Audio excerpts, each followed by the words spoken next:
Howdy, everybody, and welcome to Random Rhapsody's Æther-Shanties.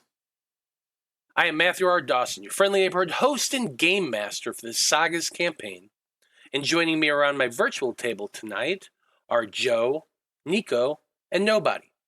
Say hi, everyone. Hola. Howdy. Unfortunately, KOINES and Alyssa are both out this week. They should be back for our next session.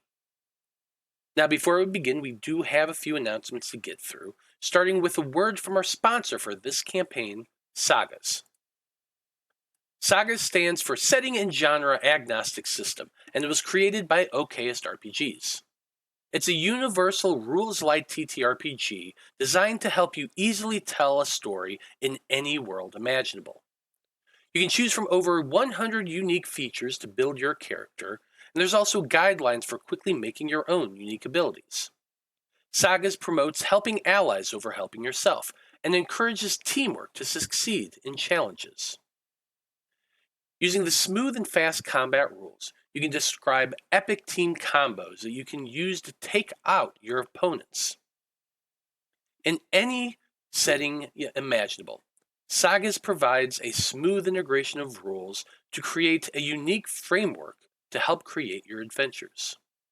It uses a check-based roll-under resolution system, which is unique to most TTRPGs. Your character features change the size of the dice you roll, and your allies can help by giving you more dice to roll, improving your chances to get the lowest possible number. There's a free 35-page SAGAS playtest available on DriveThruRPG, and the Kickstarter is funded and should be coming out soon. You can find the link in the chat and show description. This week, we're going to be back with another episode of Curse of Strahd.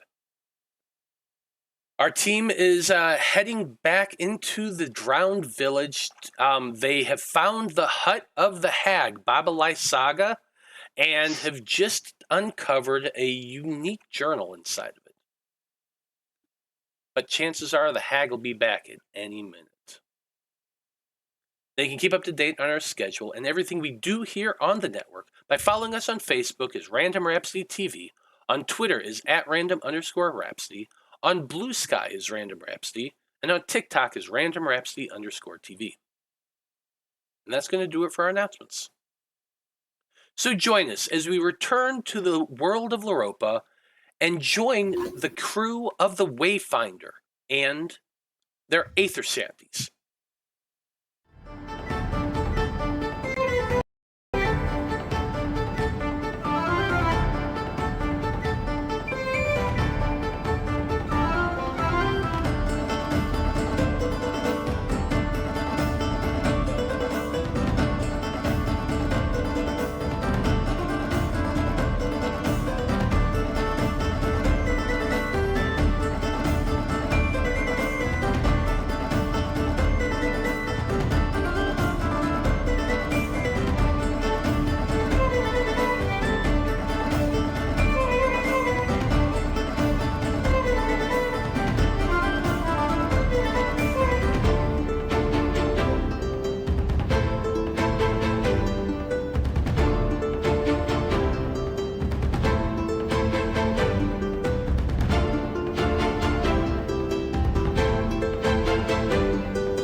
And we're back. For this campaign, we offer up the Random Rhapsody coin to whoever wants to actually do the recap, which includes me. I get to use that coin in all sorts of crazy ways, and no one wants me to have that, I assume. We only have 3 players today, so the pool is kind of small for whoever's going to do it, but I'm going to offer up that coin, so Who wants to do the recap? I'll do it. Okay, well, Zolos, tell us what happened last time on Æther-Shanties. Well, if you remember, we were at the casino and our vertically challenged friends, I guess, got accused of cheating at gambling. Now, do I know if they were cheating? Of course they were cheating. It's Dreezy. Of course he was cheating. But was he dumb enough to get caught? I don't think that's the case. I think they just have something against short people. Apparently, this happens everywhere and in every universe, even to small, handsome ones that kind of look like Kurt Russell from the second Guardians of the Galaxy movie. But that's neither here nor there. But yeah, so I was trying to sweet talk some info out of the head security guy. He gave me a little bit. He said they were accused of cheating. And I tried to say, hey, could we pay off whatever their debt was? He thought I was bribing him. It really wasn't. It was kind of an honest thing. And then he said they might be sold at an auction into slavery, I suppose. But got together with Skarn and the doc. I decided to go back to talk to Crowburn, see if we could get some help from him. And you know what? The trip back to the bar, I was fine. I'm beginning to think that I was just getting into the mass hysteria of my friend Lark when she said she saw somebody in a hood following us, because nobody followed me. So yeah, I've just been sitting here drinking it up, chatting up that barmaid. You know, I'm sure everybody's fine. I'm sure nothing happened untoward. Sure everybody's okay, and we're gonna get everybody out safe and sound. So just sitting here drinking, waiting for Crowburn. That's about it. Yeah, that is what happened for you there, buddy. Well, there you go. There's the random Rhapsody coin. Don't forget to use it, though. It's only going to last the session. Oh, I have a feeling we're going to need it. Well, Wayfinder crew. Despite your best efforts, the party has been split once again. The last time you saw Dreezy, he had managed to hide himself amongst a group of cybernetic gnomes who had all run off to hide from the chaos in the casino. Chaos, I should point out that you all started trying to get into the back of the casino while Dreezy and Lark simultaneously were trying to get out. Oh, and that chaos is also still going on right now as the three of you are standing out in front of the casino watching this happen. Two of us? Oh, I guess Lark did get out. Lark is still Lark there. did get out, yes. But we're going to kind of ignore that fact for the most part. But yeah, Lark is with Dr. Bloom and Skarn, who are standing in the street right now. You kind of ran off a little distance away from the casino and kind of hid down an alleyway to watch, and you're watching the front door of that casino. You can all hear the sounds of fighting coming from that garishly lit building. And occasionally one patron or another can be seen running through those open double doors at high speed, carrying handfuls of something close to their bodies as they run. Zolos, on the other hand, as you said, you've had a pretty decent time of things. You are still at the Rock Rat, and the bartender has just now walked up to you and informed you that Mr. Crowborn is ready to see you again. Sweet. You've had some drinks, you've chatted up the barmaid a bit, and you are no doubt feeling confident as you stand up from your bar stool and follow the barmaid back towards your meeting. So I feel like that's a great place to start.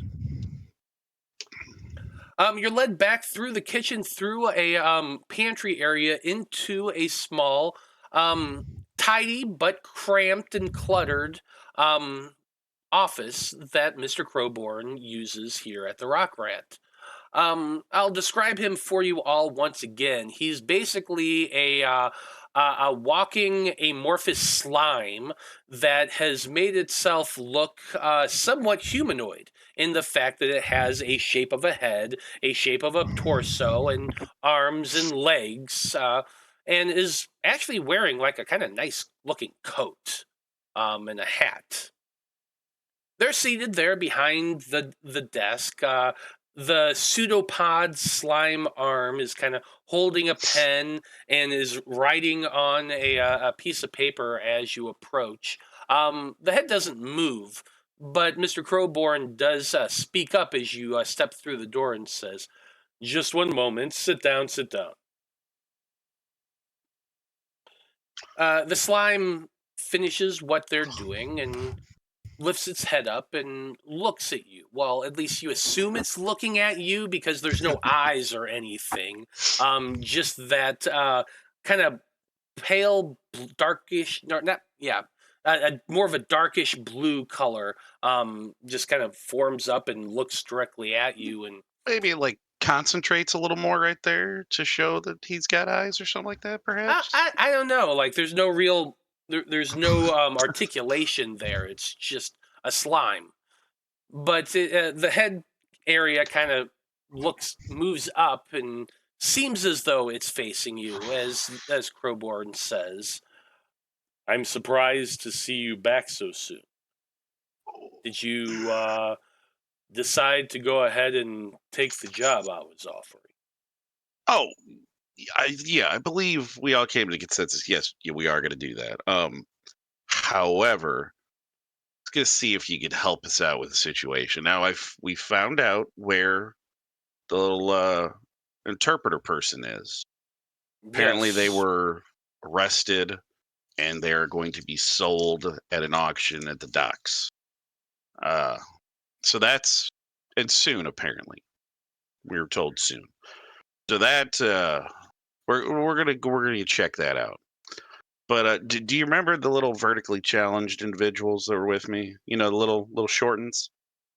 Um, well, the little green one, Dreezy, uh, he got caught cheating and gambling. At least I don't think he was. Well, he was cheating. Of course he was. But I don't think he actually got caught. I think he was smart enough. I think they just grabbed them, and Lark got roped in as well.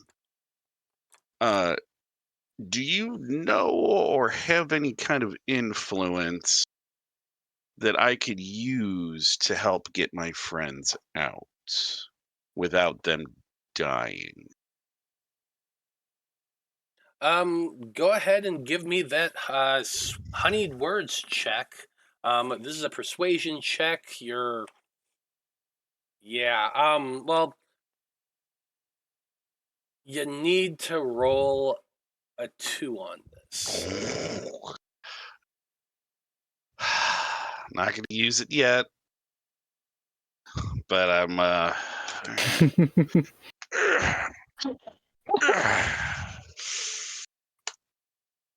Oh, that is a 2 on the nose. Oh, Starting off good. Starting off good, you actually get some information here.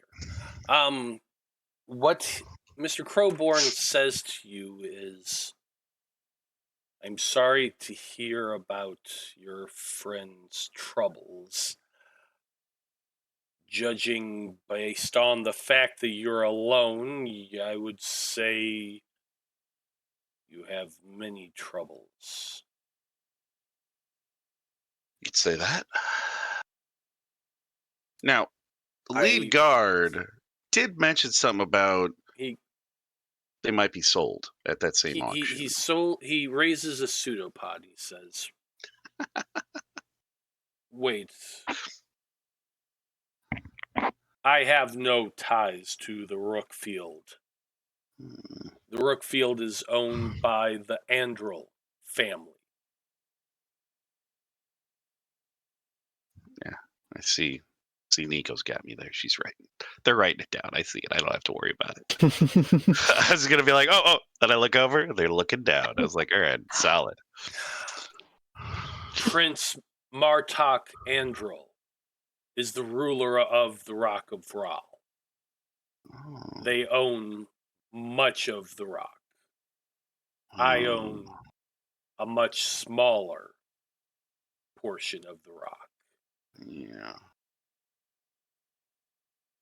See The what you Andril mean by we got family trouble. owns and collects tax on all.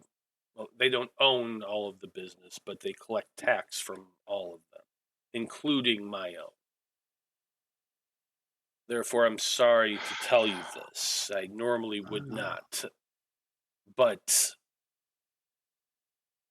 any action against the Andril family would be dealt with severely and swiftly. Yeah.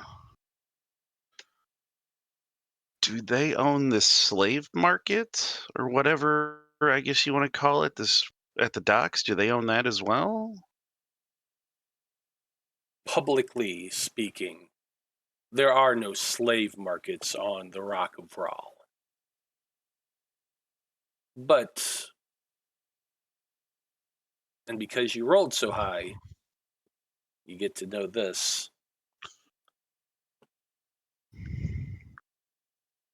The Andril family itself does not condone slavery or the transaction of slaves itself. Okay.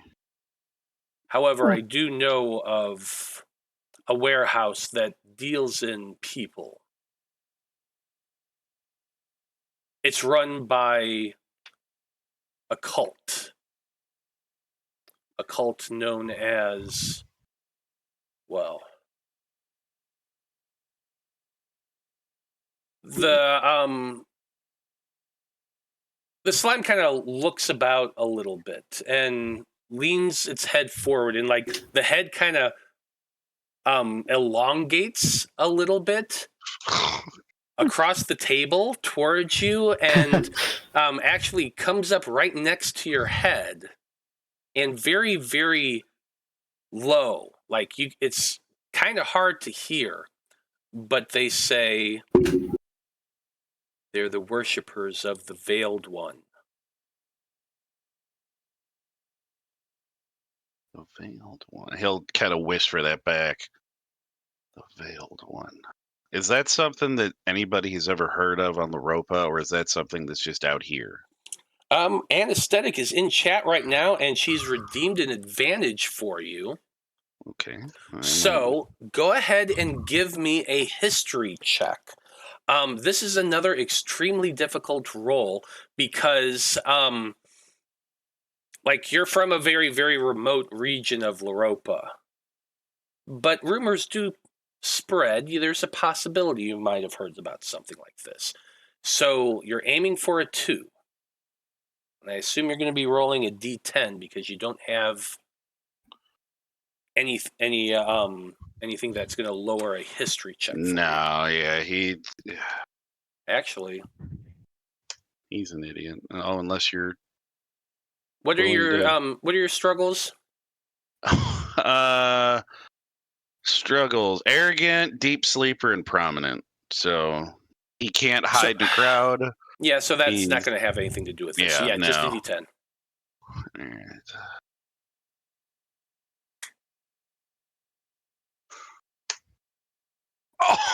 Oh, with that, it was a 3 and a 9. Oh, So close. So unfortunately, no, you've never heard of that name before.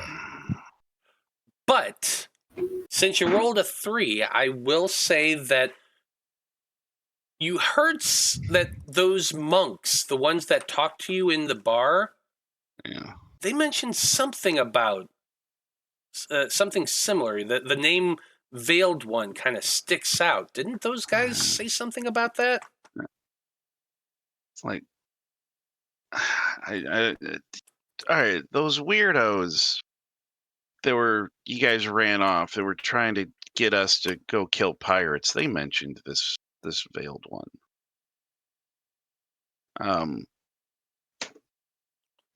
It's not something from where we're from that I know of.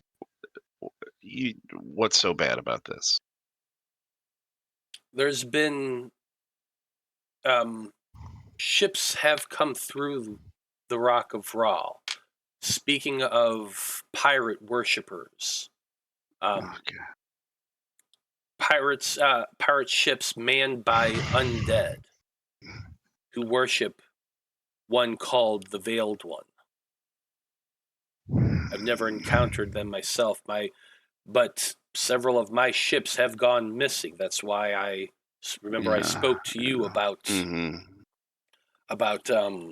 pirates in and out of this area, and some of them have been known to be undead, manned by the undead, and it's said that they are worshippers of the Veiled One.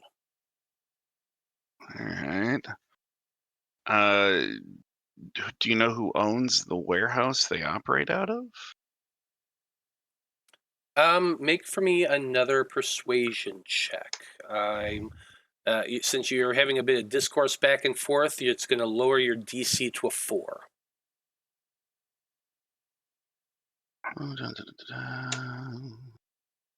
I'm just sitting here talking with my realtor, trying to find a nice warehouse to take over. Oh, 4. Nice. Yeah, Crowborn says, one moment. Let me go look. He gets up and goes over to one of the filing cabinets. He opens it up, and you see that little pseudopods like shifting through a bunch of files and things like that. Eventually, he pulls out a sheet of paper and looks it over for a moment before turning back to you, and he says, "The warehouse is owned by a trying to think of the word here. Subsidiary? Like a shell company kind of thing? No, not exactly. I'm blanking on the word. It's the warehouse is owned by a local real estate group. It's said to be abandoned currently. It's listed. Yeah, it's listed at that. What is it fucking called when? What's it called when a building is condemned? It's condemned, and it's gotcha. yeah. That's the word I was fucking looking for. The building is condemned. It's no one owns it. It's one of those that was scheduled for refurbishment that then has never been purchased or anything like that. It is known that location is let's just say it's in an area that even people who are used to living on the rock tend to stay away from. Yeah, we got places like that back home too. All right, well that's wonderful news. I mean, do you have anybody that maybe operates in that area that could get us some information about like comings and goings, anything like that? Anything you can do to help? Because I have a feeling not only do we have to get this person that can translate all the crap on our boat, ship, whatever you want to call it. I don't know what it flies. We'll just call it it. Now we might have to find my friends there too. So it would take some time. I myself don't have operatives in the sense that you seem to think I do. Yeah. I have employees. Gotcha. To be honest, I will remind you, I met you today. Yeah, I know. We have no formal agreements. While yeah, I'm not unsympathetic to to your circumstance. I get it. Information is really all I can afford to put out. No. Now. I get it. I'm asking too much. I apologize. Well, I mean, you gave me decent enough information that I can go off of. Hopefully, I can get a hold of the doc and Granite. We'll grab them, and we'll see what we can do.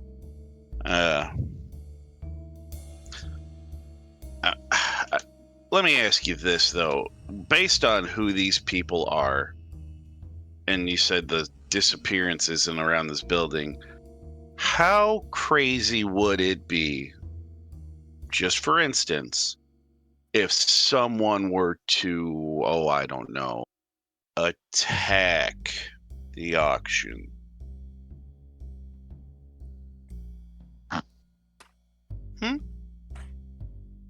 Hypothetically. The slime comes over and sits down in his chair behind his desk, and that formless face kind of just gives you he has no form and features, like I said, but it's almost like he's boring into your soul, staring at you. Like he doesn't say anything for almost a minute, but then eventually he says, "The Rock of Vral is not a planet like you're used to. There's no enforcement of laws beyond those who have power to protect their property. As long as no undue damage is done to the city that would attract the prince's notice, things just tend to happen on the rock." So what you're saying is shows of strength may almost actually be respected, but not punished. And you said the prince's family is against the sale of people, at least outwardly. They're against the sale of individuals. Maybe we'd even get a reward if we shut it down. I know I'm thinking big here. I always think big. And obviously things go right for me. I mean, look at me. Just looking at this faceless blob, and I'm just like, God, I'm gorgeous, aren't I? You can probably see a little bit of your reflection in the curvature of his form. Yeah. That's why he can't take his eyes off him. I mean, we have to be smart about it, obviously. So I'm going to let the doc take care of planning things. But the danger would just be from the auction people, right? Or maybe potentially people there to buy people under the table. Unless you were to do something to attract the notice, attention, of the mercenary force the prince maintains. Your only fear of repercussion would be from those associated with that group. They're undead, obviously. Yeah, that'll be fun.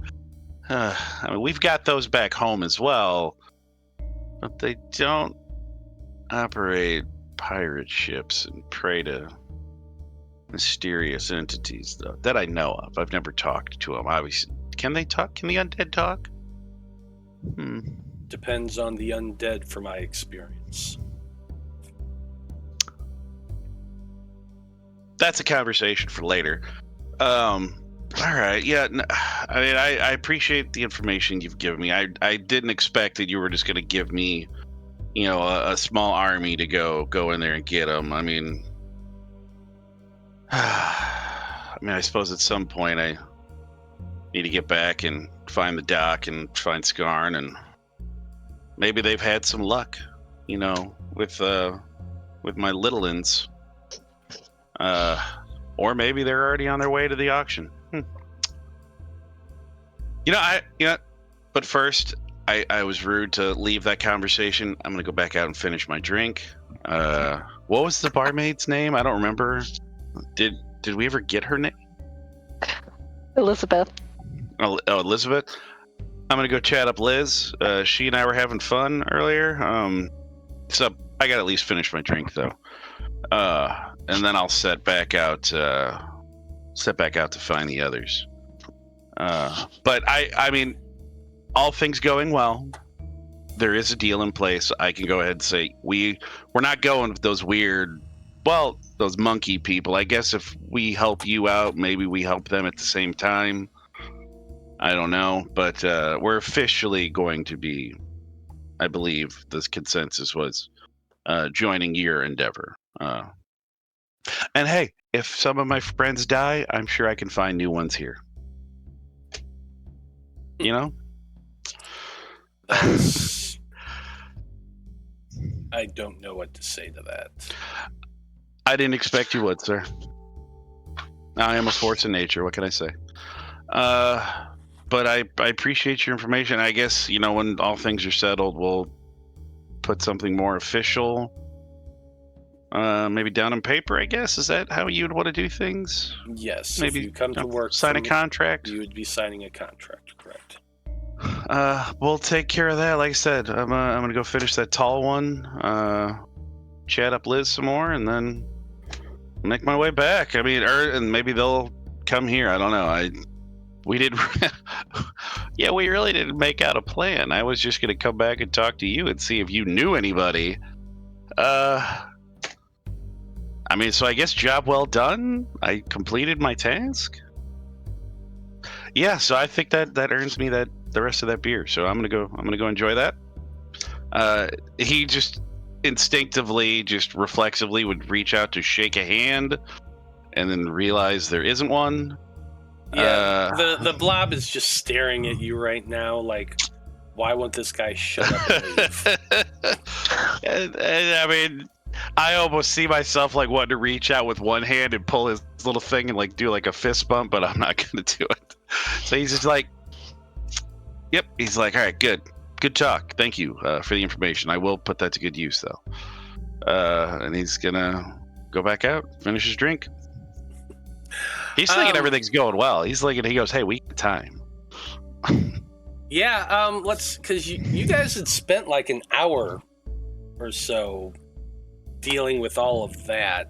And then like that, the end of it was probably like about another 10 minutes of just absolute chaos. So by the time Zolos would finish his drink and Liz tell him to go away, she's got work to do. He's got Riz out the ass. Come on. That's true. But she does have work to do. Eventually, you do make your way out. And by the time, Zolos, you get back, you just see people, like, you're coming down the street, and people are just running away from the location you're coming up on. And it's like pandemonium as you get close. Dr. Bloom, Skarn, the two of you would probably see Zolos walking up towards the casino, seeing people running out from it still at this point. He's waving. Some of the bouncers have like come running out from the hotel and have tackled people and are currently beating the crap out of them in the street. Chips are everywhere. It is just utter chaos when you get back, Zolos. And Dr. Bloom, Skarn, you would see them coming or walking up the street. So what would you do?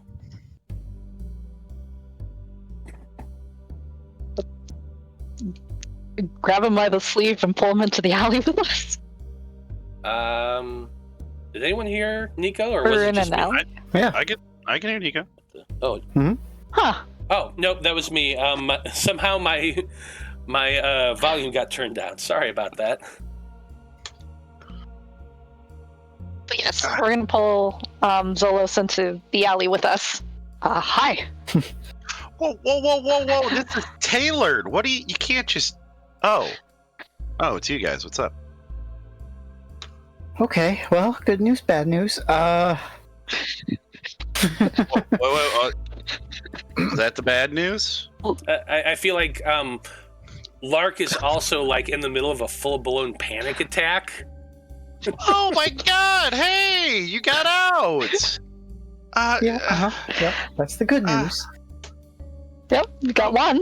Wait, I was gonna say, yeah, I only count one short thing. Where's short thing number 2? Well, he definitely got out. We know that much. And then he just kind of vanished. Took off, I guess. So he's somewhere on we the actually island. see him get out. He's around. I we mean, know I he's saw in the him get out vicinity because I was and controlling all the fake ones, so I know which one was the real one. Ah. Okay, So- fair. So I just don't know where he went after he left the room.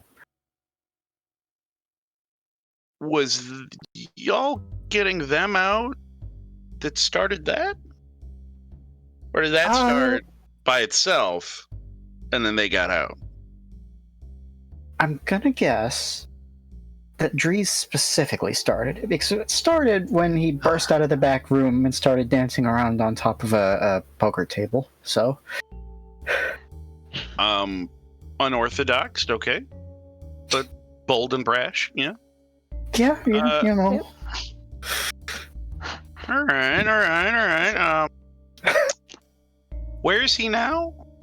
No idea. Oh no. I saw him escape the casino floor, and after that, big ol' question mark. So, doesn't look like he's caught by the authorities, but Well, that's good. yeah, Because Yeah, better than nothing. let's just this right here, chaos, so much better than where they would have been going. Let me tell you. Oh boy. So yeah, remember I told you, and how we found out the little book guy that can translate stuff is at a warehouse to be sold. Well, Yes. apparently, do you remember those undead pirates that the weird monk guys were talking about? Yeah, they worship somebody called the Veiled One. Don't know who that is. didn't they tell us? Isn't that the boss they said that knew everything and told us the way home? No, I don't know. Did they say? I mean, I know the pirates, the undead ones, like worship this thing. And apparently lots of people go missing around that warehouse. Okay, maybe I'm remembering that So- wrong. I thought. Okay. You're thinking of the leader of the Pots. Yeah. Leader of the Pots. And then, yeah, so undead pirates run the slave auction. Well, I guess, do we want to call it slaves? People forced against their will? Regardless, the people that own the casino, big family, owns most of the rock. All of this, what we're standing on right now, they don't like the sale of people. So perhaps if we get our guy out and we shut it down, they will be grateful and maybe give us lots of money. I know that's wishful thinking, but we need to get in and get this guy anyway, right? Okay. Not wrong. Oh, and yeah, Crowburn did say if we cause a big stink and it does a lot of damage, they will kill us. Good to know. The prince, the one that runs everything, it owns a casino. Yeah, they'll pretty much delete us. All right, he wouldn't know what that word would mean. They'll just kill everybody. So we can't like burn everything down. Thank God Dreezy's not here to hear that. You know what? He needs to hear that. Never mind. Damn it that he's not here to hear that. But yeah, we can't. So we have to Non-zero chance that's what got us into all this. Yeah. We got to get in, get out, get our person. Luckily, we don't have to get you. Looking at Lark, just kind of pat her on the head, and I'm sure she's just like a chihuahua, just scared of being touched, just freaking out. She may be at least slightly traumatized. We'll see when Alyssa gets back. So, I mean, we kind of know where it is. I guess, because the note told us where that where he was being sent, would we have known just with that info, or would Crowburn maybe at least, told me exactly where this warehouse was when he was telling me about it? I don't think you asked where it was, to be honest. Well, what did the note? Did the note say something about that? No, you've got the note. It's in the... Oh, it's in the thing. Yeah. Let me pull it up.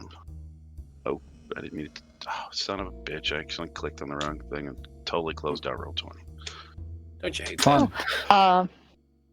It is the gray warehouse south of Dock 87. Yeah, there we go. So we can find that. And it did say that they were taken there 2 days ago, and so they're probably going to be sold soon. So we really, as much as I love this, just pointing at the chaos, and as much as I want to find, Dreezy, I mean, we got to be moving. I mean, hopefully he makes his way back to the ship, or we just run into him. Did you see who he left with? You just saw him leave? I don't think I saw who he left with, no. Because he was on the casino floor and I saw him run out the big door, and I don't know where he went after that. I mean, self-preservation's pretty big in his head, so I'm going to assume that he knows he's going to go back to something familiar, hopefully.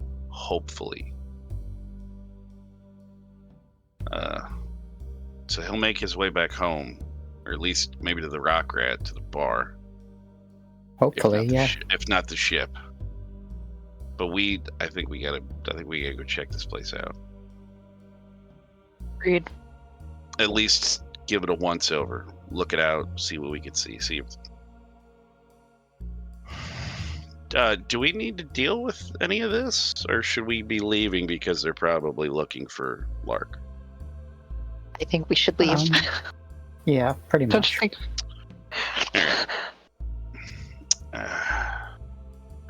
Well, perhaps you should walk away from me, because, I mean, look at me. Everybody's going to look at me. So, little one, can you fly Lark out of here, Doc? I could do that. You didn't do anything that would cause you to get in trouble, Skarn, did you? No. Nobody's looking at you? All right, good. They shouldn't be. I mean, I was quote-unquote helping them, but they just told me to leave. They didn't, tackle me or anything, so... I guess, are the docks, do they run, all the way around the outside of the Rock of Raw, or are they... There are a lot of different docks and docking locations all around the edge of the rock. So, because I'll remind you, the Rock of Rahl is a flat asteroid with a city built on top of it. So all of the docking areas are the ring of the outer edge of the asteroid. Yeah. Yeah, well, I would say start walking away, and then we'll find somebody that doesn't look like they're running for their lives, and maybe ask them. I just had a thought. We can have Lark stay behind and watch for Dreezy. Mm-hmm. That seems reasonable. Yeah, there you go. So Lark, let's go with that then. Lark is going to stay behind and hide, because that's what Lark's good at, and watch for Dreezy. She'll post up on the roof or something, and when Dreezy comes out, and she'll grab him and meet up with y'all. All right, yeah. And it's to meet. Just say. Where should the little ones meet? Yeah. We're gonna be going towards. Yeah, yeah, or that. I mean, would we tell him Dock 87 because that's where we need to go? Yeah. Or would we? Yeah, I mean, we'll say it's hey, try and find your way to Dock 87. We're gonna find our ways there too. Sounds good. We'll be in the area. We'll wait for you. Hopefully. Okay, perfect. Yeah. Well, Lark, let's say that Dr. Bloom, you fly Lark up onto the roof, and Lark's going to hide there. I'm going to need the three of you to, first things first, each make for me a stealth check. You're trying to just stay out of sight and act nonchalant as you're walking away from the scene of the crime here, so to speak. I feel like it's not going to be a difficult roll. This is going to be a 6. You're aiming for a 6. If you have anything that helps you be stealthy, you're free to use that. Otherwise, you're rolling that D10. What about if you have something that hurts you? Then you're rolling the D12.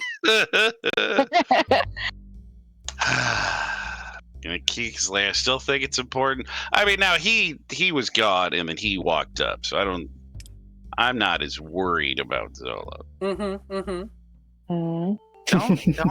Don't do that. Oh. Yes, it's a 6. Shit. It's a 1. Yeah. Hell yeah. Yeah. Very nice. Though while Zolos technically is always like standing out in the crowd, he really wasn't around for all of this. So he just kind of walks nonchalantly down the road while the two companions keeping to the shadows in the alleyways. You walk down a few blocks and then reconvene once again, and you feel as though you are well enough away that chances are, with everything going on at the casino, none of the security guards are going to be out this far and trying to find you. So from that point on, where are you planning on heading? You have a destination in mind, but you don't know where that is. So how are you getting there? I mean, I guess as soon as we're a little bit away from the casino, are there people like out and about? Are they still rushing away? You're far enough away that honestly, like, there's not a lot of people out right now.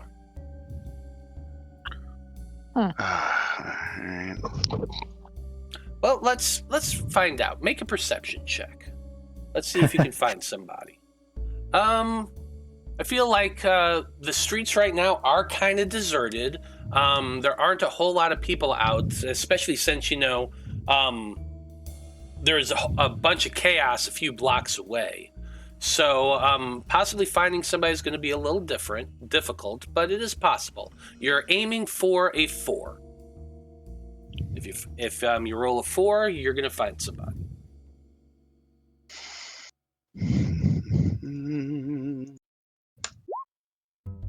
That is 3. There you go. You kind of keep walking around some alleyways for a little bit. Then you spot a small little one of those rolling food stalls. It's looks kind of like a little box with arms and a roof over it and a pair of wheels, and there's an odd sort of insectoid-looking creature, kind of lifting it and walking it down. He basically looks like a gigantic ant.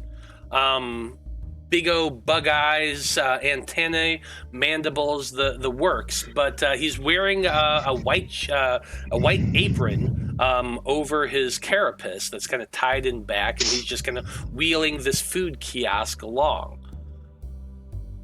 It's not the guy that sold me the food when we first got here, is it? No, different guy. Okay. Does it say the neon green? Or no, it's blue apples. They're blue apples. Yeah, nope. This is like a ramen cart, basically. Okay. It's bug selling noodles. I guess, Zolos, not wanting to just be rude, would ask, how much is what you got here? He motions and says, 2 silver each.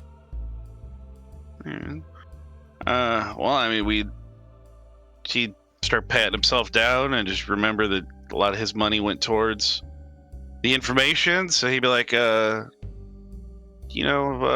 got something there? And he's gonna look at Skarn and be like, can you cover me. I will get you back. Don't worry. I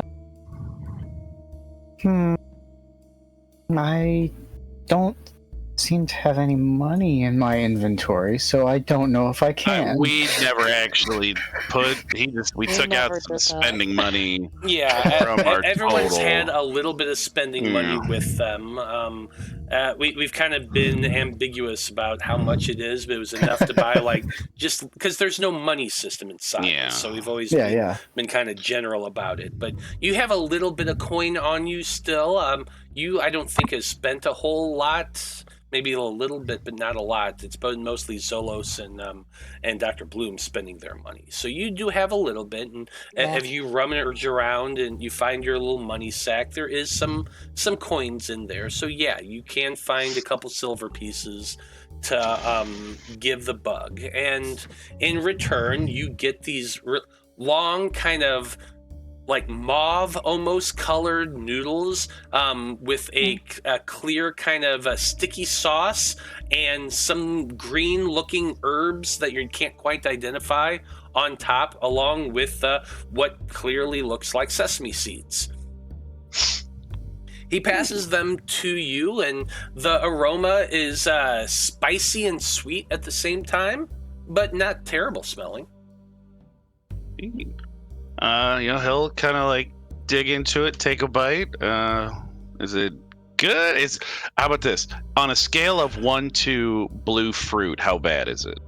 Or is it good? We're about to find out. We're about to find out how spicy Zolos can handle it. This is going to be a constitution check. If you have anything that helps you resist spice or heat, or if you have anything that like aids in digestion or things of that nature. Are those actual skills? I don't know. Possibly. I don't fucking know. Like anything that you can like argue, an eat anything skill. Yeah, anything that you can argue that like would aid you in taking some spice.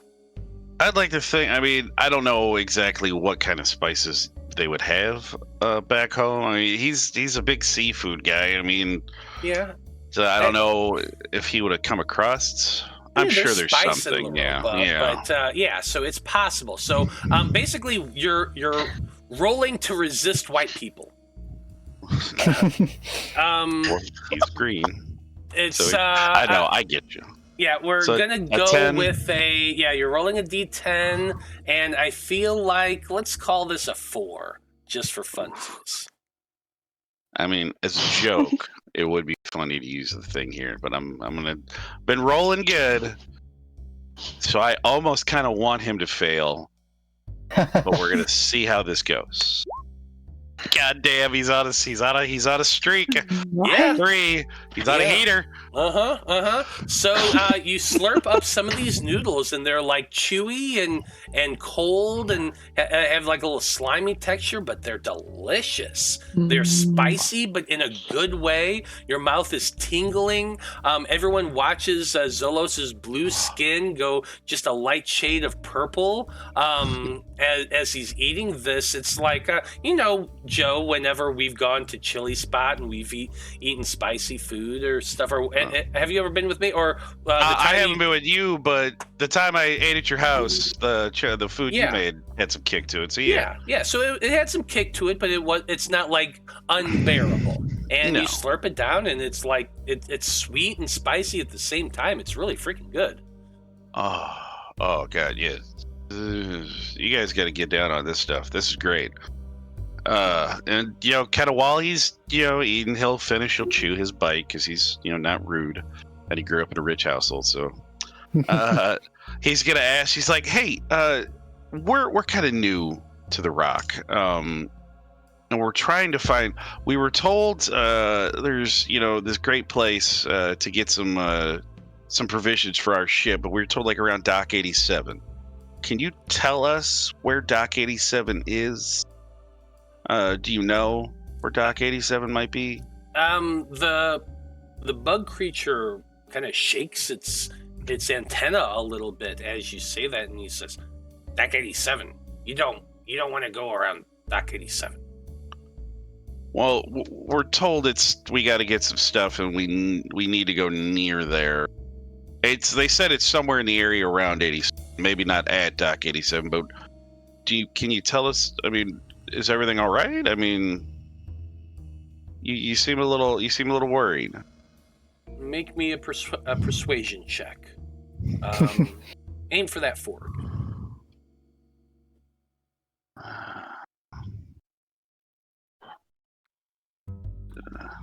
I don't know what kind of damn it. I don't know a joke to make for this one. It's like that's the hard part, right?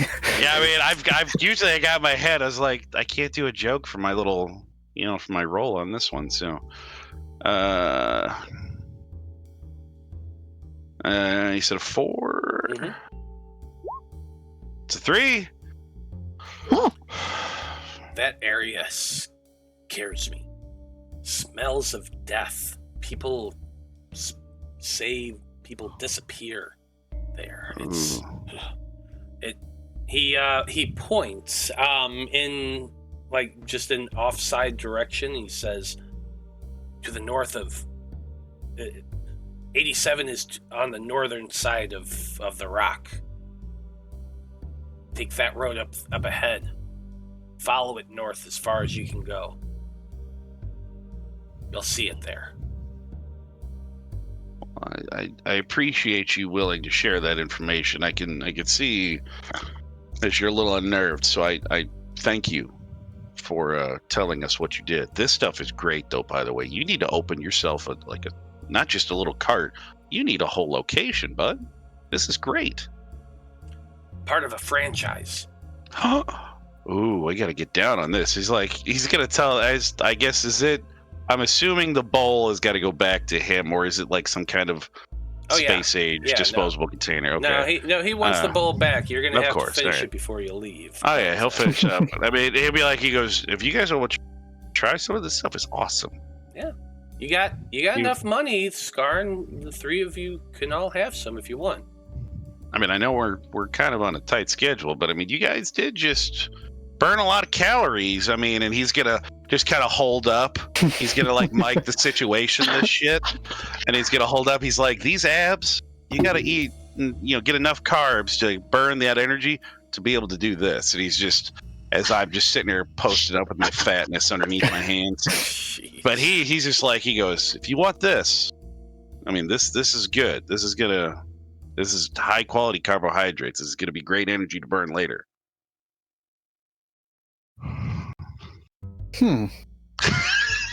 He's like, hey, we've been working on. No, sorry. I don't know if that's physically possible for me. I mean, yeah. Would we have to chisel your abs on? He's like, I know we've been working on your skincare routine, and I hope that one planet that people told us about with the water and stuff, I hope we can get some like seaweed, because I know some great seaweed oils that we can make that are great for skin, and maybe it'll help. But yeah, I mean, would we have to would that hurt you? Honestly, I don't know. See, this is the quality. I mean, I've been thinking about it, right? Like this conversation. But I'm willing to try, but I don't want to hurt you. Chiseling? Yeah, I mean, if we want to get, the washboard abs like I've got, like I said, I mean, I've heard them called chiseled abs before, but I mean, oh yeah, good point. Okay, this is a little ridiculous. You know what? I'm putting it on the list. We can talk about this the next time we're, floating in space for 2 weeks. That sounds like a great plan. We're gonna work on. You know what? And we've got the doc here in case we do hurt you. That's fair. But I'm almost worried. So many medical supplies on the ship. Would we actually be peeling your flesh away? I mean, is this what we would? He's like, Doc, would this be considered flesh?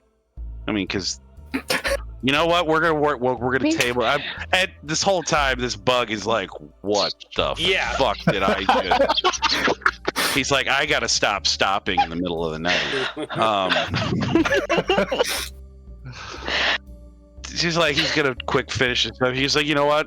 We're gonna find you later because they need to. And my friends, Dreezy's gonna love this. He's like, we're gonna find one of your. We're gonna more business is coming your way, but we're heading north. Thank you. The bug. Once you finish the noodles and he gets the bowl back, you can't help but notice as the three of you start making your way north, the bug turns the cart around and heads the opposite direction. Of course he does. It's because the bug is smart. It's true. Well, you have a path now. Head down that alleyway and continue following it north until you get to the bad part of town. Which I don't know how one quantifies the bad part of town on an asteroid floating in the middle of wild space, in a space filled with pirates. But yeah, apparently that's what it is. Realistically speaking, as you get close to it, you would notice that the area is becoming more run down. Buildings, while yes, they do exist, there's also spaces that are just empty lots, filled like with fencing and broken down machinery and equipment, and run down derelict buildings that are half up, half down. There are warehouses that are much more like just thin sheet metal buildings that kind of look like they're hodgepodge together. The streets, while weren't necessarily clean as you're walking throughout the rock, have definitely gotten worse. Dark smudges line the pathways all over the place. There's dark pools of viscousy something in different areas next to buildings that none of you really want to get too close to. There's trash heaps, just piles of trash upon trash that have just been left out ancient and decayed. It's definitely a change in vibe as you're making your way closer. This is definitely the bad part of town. You can see that in a distance away, you can see like the layout of the docks, all sticking out like giant. Well, I don't know the best way to put it. Almost like weird, long, giant walkways just extending out from the edge of the rock into space, with ships of different types tethered to them. A lot of the docks in this area don't seem to be in use at all, and what few that have ships, they don't look like they're really space-worthy for the most part. You continue walking along the streets at this point, kind of keeping in between where the docks are and the buildings. And as you're continuing and moving along, you do see that some of them, at least, have numbers painted on the side of the buildings. Not all of them do, but some of them do. And as you're kind of walking and you're counting the numbers, it does help to orient you.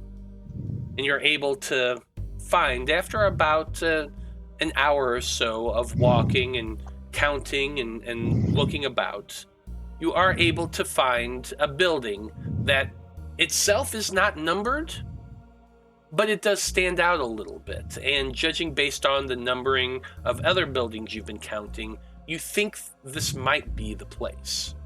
So why don't I go ahead and just show you that on the map?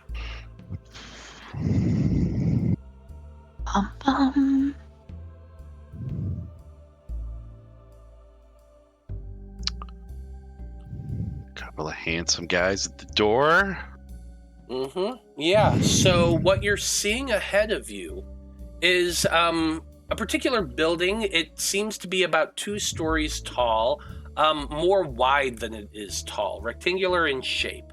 But what stands out first and foremost is the fact that The building is circled with a fence. This is a chain mesh fence, chain link, if you like. Big poles of metal strung along this wire mesh frame that extends down to the floor, or to the rock itself, and seems to be like embedded into the stone underneath it. Beyond that, you can see that there are like barrels and boxes all stacked along the fence. It looks kind of dirty and cluttered. But this one also stands out because there are two individuals standing inside the fence line next to the door of the warehouse you're currently staring at. The warehouse is, it seems to be made more of stone than anything else. There are windows that you can see, but the windows have all been boarded shut, and you really can't see anything through them. The building is completely dark. This whole area has been dark for the most part.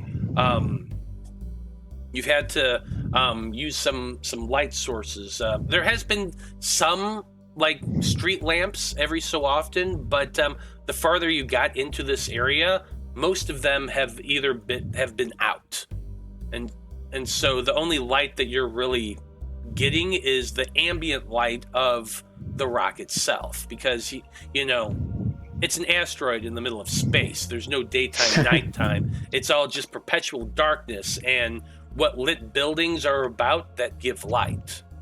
So it's not completely pitch black. It's more like a twilight, but in a city that's half lit, if that makes sense. So there is light, but it's not like the greatest light in the world, but still enough that allows you to see some details. But the building itself, like I said, no lights whatsoever. And in the immediate vicinity, there are no lit lamps or windows that are lit up or anything like that. The two individuals that you can see, you are far enough away that like you can see them, but you can't see a whole lot of detail. But they are standing there next to what appears to be a very tall, wide door in the center of the warehouse itself. They don't seem to be moving too much. They just seem to be standing there, not really like, they're not moving, they're not like turning to one another or anything like that. They just seem to be standing there. All right. I think we found the place. I hope we found the place, guys. This whole area looks like shit. I mean, I can see why the bug doesn't want to. I mean, who wants to eat food down here? This looks disgusting. I'd be off my appetite immediately. Well, I mean, do we? I mean, these guys are down here. Like, presumably they're used to it, right? Oh, maybe. Well, I guess we'll find out. I mean, do we want to like try and like walk around and see what's going on, or do we want to try and pose as like? I you know what? That's the one thing I didn't ask. If we were to come here and purchase people, how would we play that? Maybe I should have gone back to talk to Crowburn. Maybe one of you should have done that. Yeah. Do we go up and say, "Hey, we're here to buy people"? You guys know you ever bought slaves before? My God, no. Casually, Not so much. No. Yeah, one eyebrow raised to see really what kind of friends he's got. I mean, depending on how broad your definition is, I guess you could argue I grew up around them since everyone has to do military service, but that's different, I think, probably. Yeah, I don't think that's the same. I mean, if we're talking in a philosophical sense, yes, we're all slaves to this world in which we live. But I think in a more literal sense, no, we're not slaves. But yeah, no, in a literal sense, no, I've never bought anyone. I was just asking. I didn't know if you guys got down. I didn't know. Had to ask. I mean, the bugs seem to be really scared here. Crowburn says there's undead involved and people disappear down here. I don't know how you guys want to. I mean, do we just kind of scout things out, then head back to? Well, I mean, you know what? We told Lark to come here. We sure did. They're gonna show up here eventually. Oh God, if they show up and we're not around, oh wow. Oh, yeah. That's like they're afraid of their own shadow as it is. But if that shadow includes undead things, good Lord. Although I kind of want to watch that now. Do we just go in? What do we do? I I'm not guess great. no problem. Go ahead. Yeah, it's like I was to say. My plans usually, I usually just do things. I don't really think about it. Makes sense. So that's supposed. I guess the issue I would have with the possibility of just running in this time is that we don't even know when the auction's supposed to be. Like, if we show up to buy people and the auction's, I don't know, tomorrow or whatever, then... Yeah, I'm guessing there's not like a bulletin board they post this on, for the town to know, because apparently it's frowned upon here, according to Crover, and so the prince and their family does not like it. You know what? Fair. And we were just told by the guy at the bar, back at the casino, that it was 2 days ago, Doc, that they were sent here, something like that. Yeah, 2 days. Yeah, and so I mean, it was 2 days.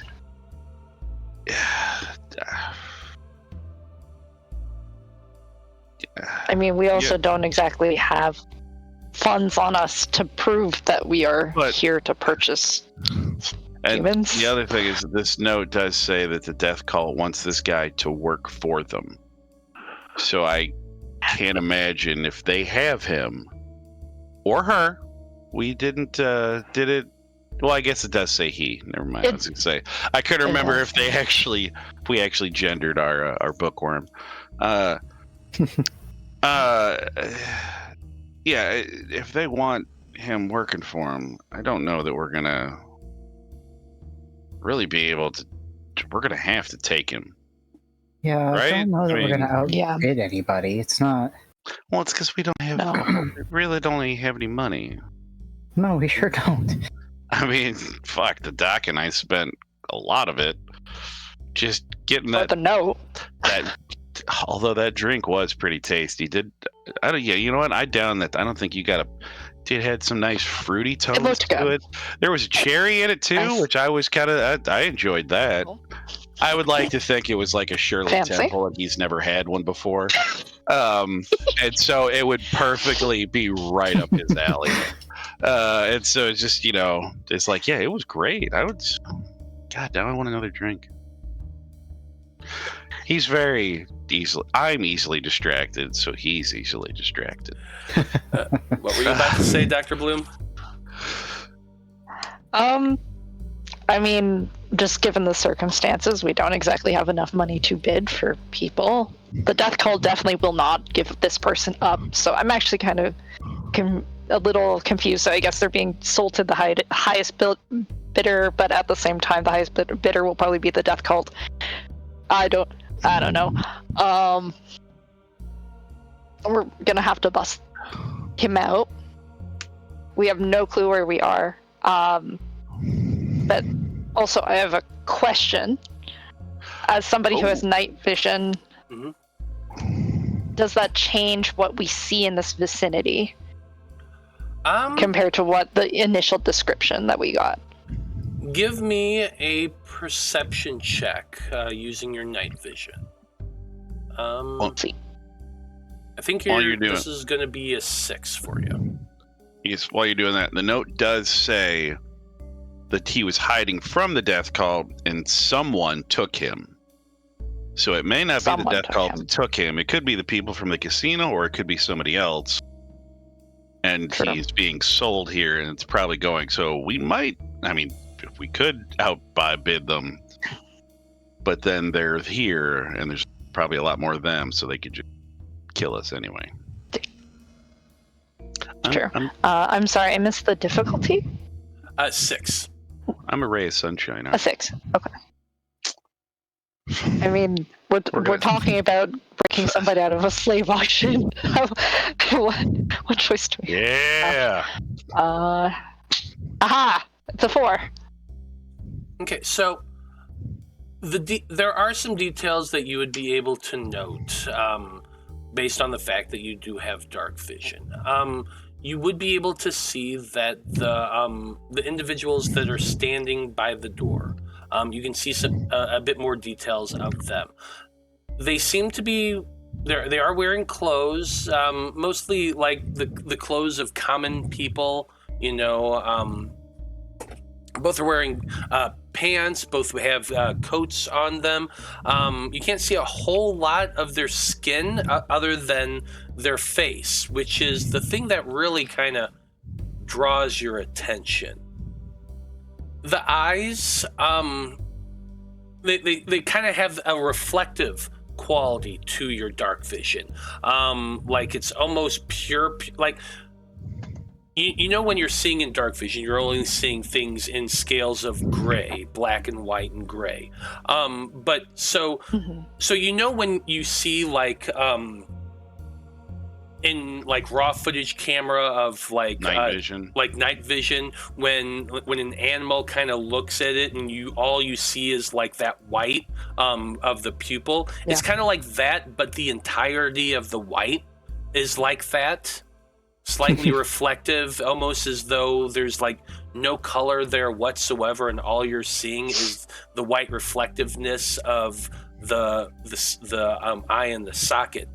The skin is very, very sunken in, almost leathery looking, like you can see the details of their cheekbones and their jaw, and both of their mouths are stretched in this odd sort of expression, kind of almost you can see all of their teeth and their lips are pulled back and kind of distended a little bit. The hair, you can see some hair on both of their heads. It's very, very thin and patchy, almost as though it's fallen out in a lot of places, and you kind of squint your eyes and you're looking closely and you're watching, and one of the individuals turn their heads, and it gives you a better profile of like the side of their head, and it looks like part of their cheekbone and part of their cheek and their skin is ripped away, leaving this odd sort of jagged shaped hole where flesh should be. But all you can see is bone and skull. As a doctor, you've seen a lot of different things before, and you've seen a lot of examples of creatures and life and things of that nature on Loroupa throughout your medical training. So give me a medical check here real quick. This is going to be a 5.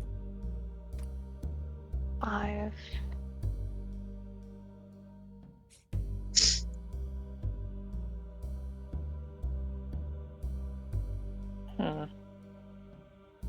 Actually, I'm going to change the DC of that. This is going to be a 6 as well. A 6? Yeah. Can't remember. I am rolling an 8 on this because of medical stuff. So many medical things. I just like to be sure. It's been a minute. It's a 5. Nice. Yeah. You're watching the way they're moving, or I should say the way they aren't moving very much. But when they do, it's kind of jerky and halty, and you can see that there are clear signs of wounds on both of their heads now that you're looking. And while whether or not you personally have encountered creatures like this, it is something that is fairly familiar on Loroupa. These are definitely zombies that are posted up in front of that door.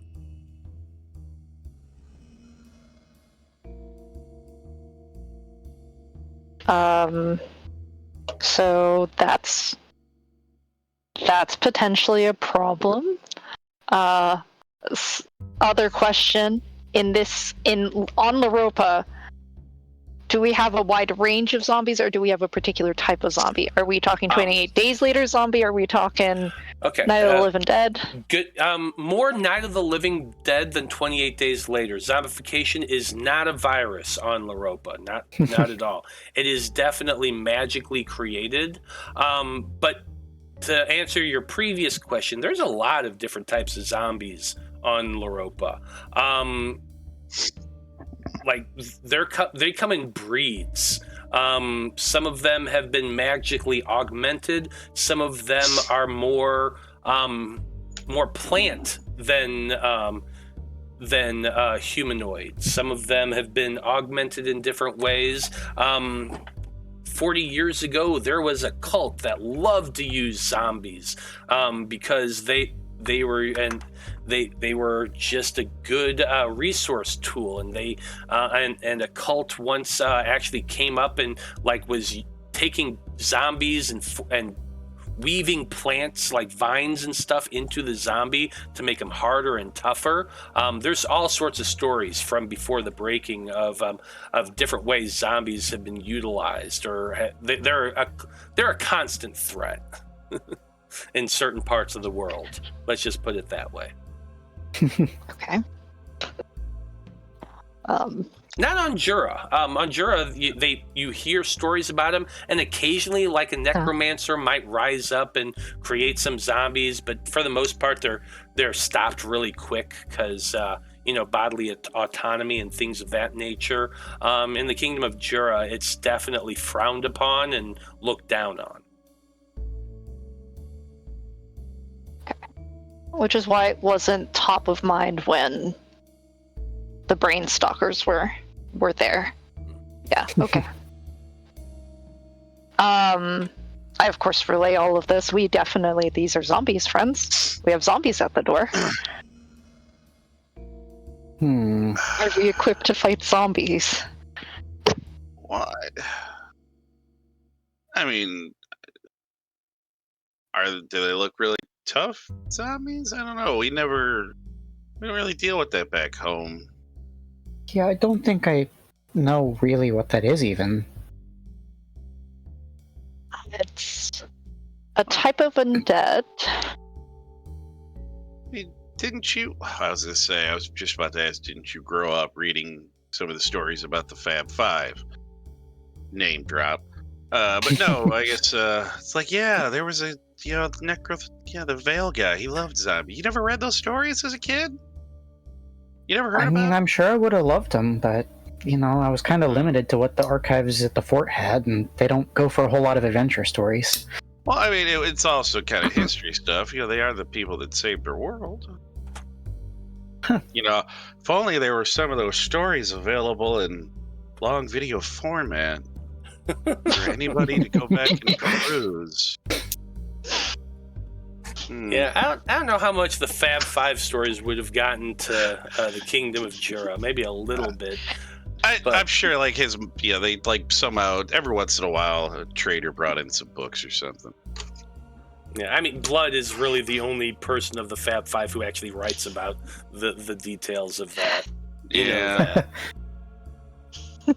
But anyway, I'm not tooting my own horn by tooting my own horn here. I didn't even think about that. Yeah, no, you're what? If you think about it for a second, I know I don't want to go off on too much of a tangent for this, but of the Fab Five, Eloise and Liam went and started a shipping company and just kind of retired. Apollyon and Vale left the planet. Period. Blood went to go work with his brother for Ilmithica and basically joined the Ranger Corps. So he would be the only one who would have he would have given the report and told the Conclave, but the Conclave are archivists. They don't distribute that shit. So really, if anyone's written anything about the Fab Five from the perspective of what happened, it just would have been Blood. Yeah.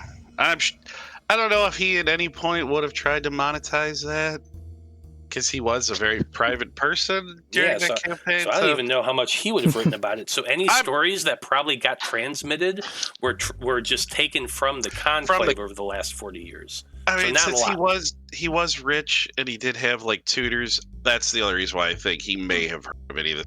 Maybe he got access to whatever he really wanted. Yeah, maybe it's entirely possible. He was a spoiled little shit. I'm definitely not saying it's not possible, but I'm just saying that there's not as much in the Jura. So you would be the only one who would actually know anything about that. I mean, we never had to fight any of these things back home because, I mean, we're close to, I guess, the Feywild, but I don't know if these. Regardless, they don't look like much. I mean, do you see a lot more around, Doc, or you just see them? I currently only see the two at the door. But we could scope around for more. All right, they're dead, right? They're undead, I guess, if you want to be diplomatic about it. So, are they intelligent? Did they keep any intelligence from when they were when they were alive? Yeah, can we lie to these guys and just walk in? What? Can they speak? Are they easily tricked? I mean, they're not super fast. They're not that intelligent, but it also depends on who's controlling them, because they're typically controlled by some sort of necromancer, mage of some kind. Some sort of magus is behind it, and probably instilled something in particular in them. So they might just straight up attack on sight. Well, there's no way of knowing without testing.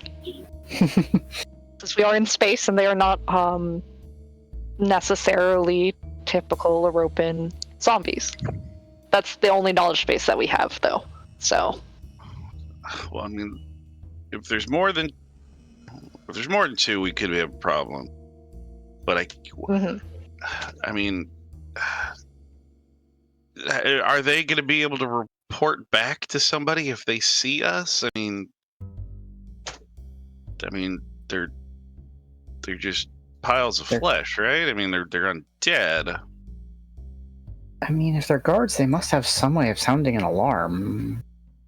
I guess. I guess we can find out. Oh, shit.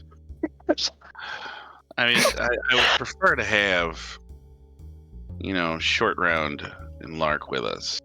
We're going to get into a fight, though. Not that I don't, obviously I'm confident in my own abilities and, Skarn. I mean, you have fists the size of my head. So I think we could take these things. I think we can take these ones. I'm just worried about what happens if there's more. Yeah. That's the concern. Maybe we should. I guess I could send an illusion person to just sort of walk up there and see what happens, but then if they set off an alarm, the alarm is set off. Yeah, maybe we should look around first before we decide that. Maybe we can see if there's more. Fair enough. Yeah. So, are we doing a scope around the entirety of the building? Are we looking at all of these individual alleys? How do we want to do this? Shit, I didn't think that far. You really don't want me doing our thinking here. Yeah, I mean, I guess we can kind of like skirt the edges and check the alleys as we go. Does that sound like it works? Yeah, makes sense. We don't want to get too close to the building itself, so... Yeah. Okay. Sounds like you're going to be doing some recon and try to make your way around the building to see if there are any more defenses. And we're going to find out what our heroes discover when we come back from a break. So we'll be back in about 10 minutes, folks, and when we return, we're going to have our heroes do some rolls and see what they can find. Stay tuned.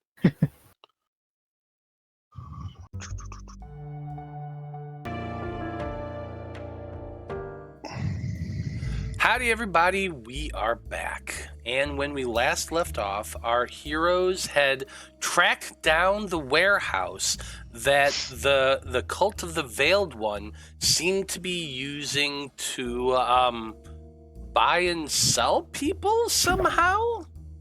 It's complicated. Anyway, they've managed to track down the location of the warehouse, and the eagle-eyed owl, Dr. Bloom, managed to realize that the two individuals guarding the door were in fact zombies. So the team has decided that walking directly up to it is probably not the smartest thing in the world. Instead, they have decided that they want to try to do a perimeter sweep, scout around the location, keep themselves hidden, and keep to the alleyways and make their way around the outer perimeter of this warehouse and see what they can see. The warehouse property is lined with a chain link fence, but you can see through it. So I need everyone to make 2 rolls for me. They're going to have to make a stealth check, and you're going to make a perception check or investigation check or anything you want to call it. This is your scouting. So the first one is you're rolling for stealth. Zolos. Before we start going, Okay. I think I can maybe help us out a little bit with illusions and stuff, but I can only help the 2 of you or me just because of relative sizes. So I'm thinking probably 2 of you, since 2 is better than 1. But I can also only affect 1 sense. So what do we think is better? Do you want to be invisible? Do you want to be silent? I don't know anything about these things. How do they... I think invisible might be good. Okay. So I'll do that, and then you'll sneak around as much as we can. All right. But if they can, I don't know, smell you, they'll still be able to smell you, so just watch out for that. Okay. Okay. So, since you're using your magic to make your 2 companions turn invisible, Zolos, you have the struggle that you always stand out. So normally you have to roll these kind of rolls as a d12. So you're going to be rolling a d12. Dr. Bloom, you're rolling a d10. I'm going to say that Skarn, if you want to, you can do this one of 2 ways. You can either expend energy or effort to do this, which is going to give them both advantage on their roll. If you don't want to expend the effort, it's still going to assist them. It's just going to change their DC instead of giving them advantage. So it's up to you if you want to expend the effort to make them really, really good at this, really invisible, or not. It's up to you. I cannot expend the effort. I've been at 0 for, I think, the past 2 sessions. Oof. I've just been rolling really well, and I haven't gotten any back. Okay. So, it's not going to be affecting how many dice you're going to roll, unfortunately. So, Dr. Bloom, you're rolling a 10. Zolos, you're rolling a 12. But the invisibility is going to help, and it is going to assist you. So, the 2 of your DCs are going to be a 7. Skarn, your DC for this is going to be a 6.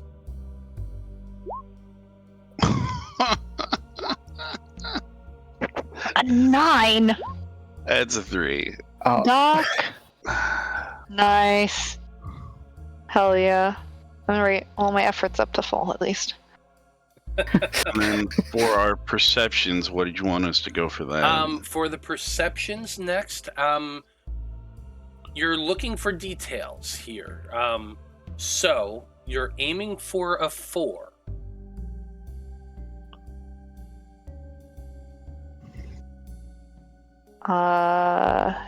And if we have investigate, we get to roll in 8? Yes. Yes. Okay, cool.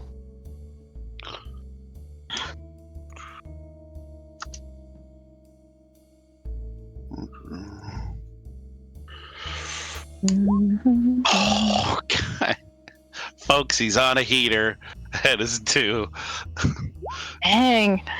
It's also a 2. Hell yeah.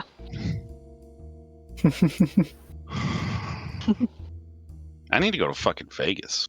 Or Mm. at least a casino downtown. I mean, Yeah, shit. you have not failed a single roll today, Zolos. You Well, I gotta had love that. one. It was a Oh, yeah, the 3. one. You gave me a bone because I was so close off of rolling a d12 and getting Yeah. a 3. There really, we I go. count that as All a win. right. Well, Skarn, at least You you gotta got a balance point of it out. effort back. It's about time. Mm-hmm. Mm-hmm. That ADHD complication finally hitting. Oh. Just counting the number of windows on this building instead of finding bad guys. Okay, so here's what happened.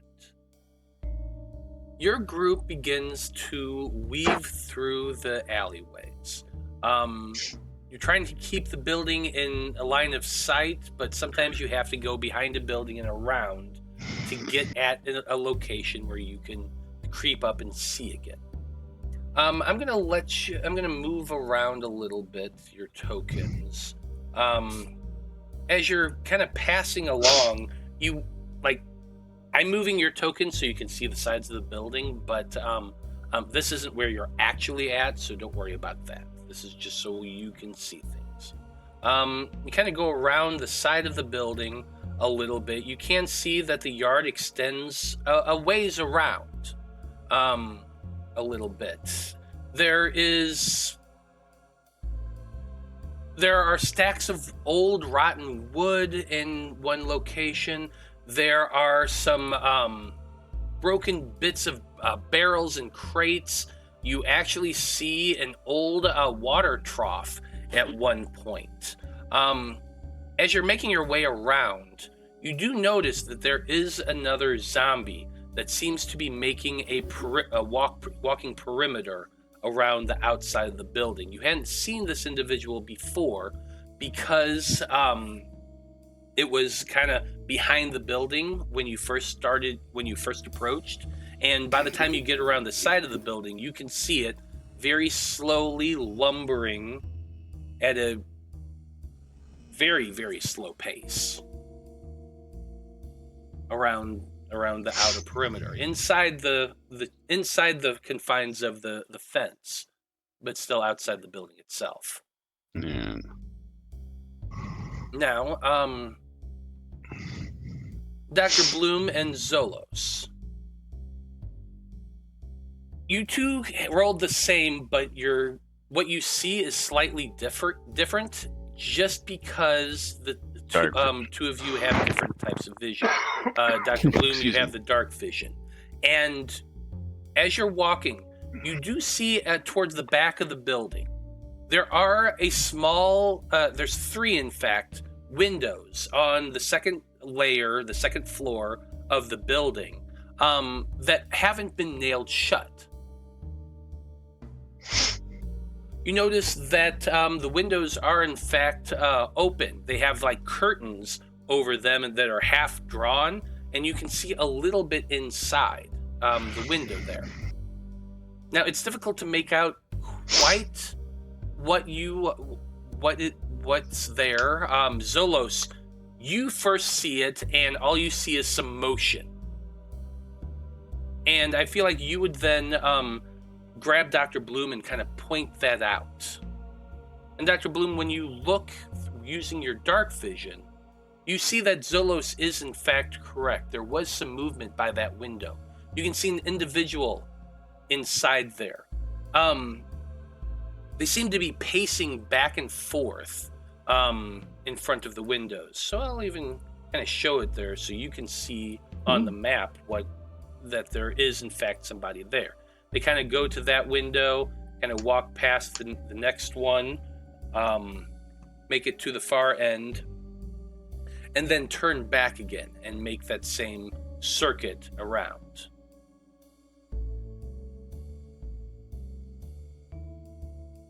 This individual, Dr. Bloom, because you've been watching and you've been kind of like looking and you've seen the way the zombies move, you're fairly certain that's not a zombie moving there. the gate's different. They're moving, well, like they're moving fast past the window. You can't see the full detail. You can't see like the head or anything. You're only seeing torso and an arm moving back and forth, but it's still enough that it's definitely faster and moving with a stronger gait, more confidence than the zombies are. They seem to be wearing robes or really, really bulky, loose clothing. You can't see the color, obviously, because you're in black and white, but it definitely seems like big, bulky fabric around their arms and their chest, which gives you the impression of robes of some type. Okay. I think we have potentially found our mystery interpreter. They look very fancy and flouty over there in their fancy robes. But it's most certainly not a zombie. So good catch on the movement, Zolos. Could they be the one controlling the zombies? He said it had to be like a magic-y person. That's true. But why would they be pacing? Well, maybe they're walking around to keep an eye, make sure they're... I don't know. Entirely possible. Either way, it's a not zombie. We know that much. Well, I mean, that's good information. Mm-hmm. But if they're walking around that window, they would notice that guy is not walking if we were to take him out, right? Yeah. Alright. So we've got 3 non-shuttered. Said they're actually open, right, Matt? Yeah, there's no just shutters like on them. It's curtains draping glass. It's glass. You can see through it. There's curtains that are slightly spread. That's why Dr. Bloom was able to see the person. And these are the only windows that you've seen that haven't been like boarded or shuttered closed. And is that facing towards the water, perchance? Yeah, that it side is. Okay. Well, not water, because... Not what... Yeah, I'm thinking still a regular dock, Yes, but it's facing space. towards... So that might be why those aren't boarded up. And he might... I'll remind you, too, like, this building was described as being south of the docks, so those windows are pointing north toward the docks. Yeah, so, all right. Okay. Now, would Zolos be smart enough to figure that out? Yeah, he probably... I mean, he's grown up around Dock. He would know that, hey, you know what? That's a good vantage point to watch ships coming in. So he might know the information. I'm just wondering, would he really be smart enough to pick up on... That's fair on correlation. that tidbit? He's like, everything else we've seen was closed off and boarded up. Maybe they are looking for ships bringing people in or taking people out or watching whatever they got going on. Yeah. I mean, they run some kind of pirate ring, I guess, for lack of a better term, right? Yeah, I mean, I guess they would have to get people from somewhere, right? Or even just they got their ships coming, and whatever their pirates are actually doing. I mean, most pirates are in it for monetary value. These things are, I don't know. I mean, it seems like from what Crowburn said, they're just taking people, taking ships. Maybe it's all about just increasing their number. Okay. And we've only seen the one guy kind of.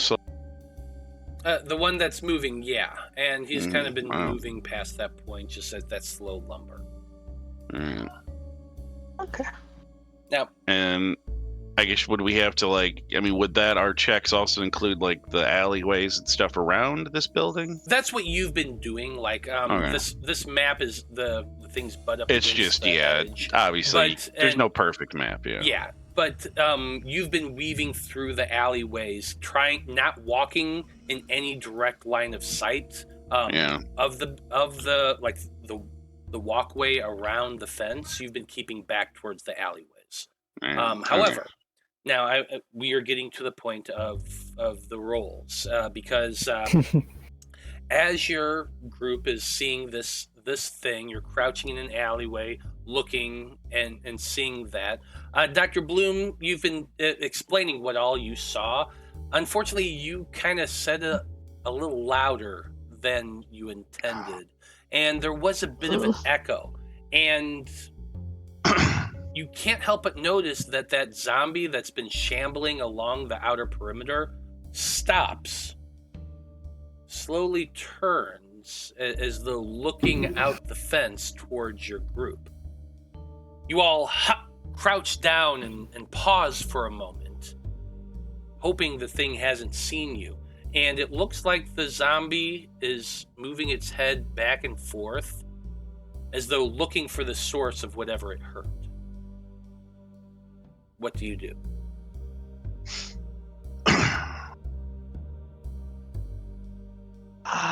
Remain very, very still. Slowly shit my pants.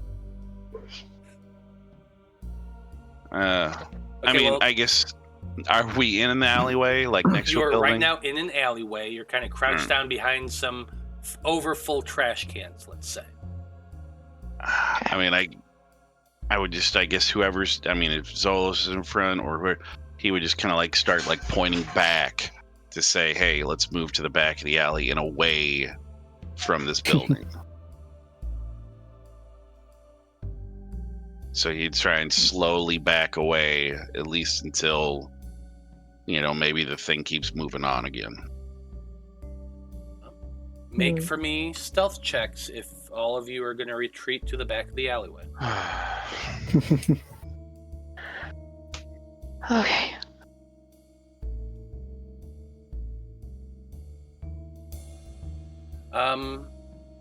For this, you are aiming for a 5.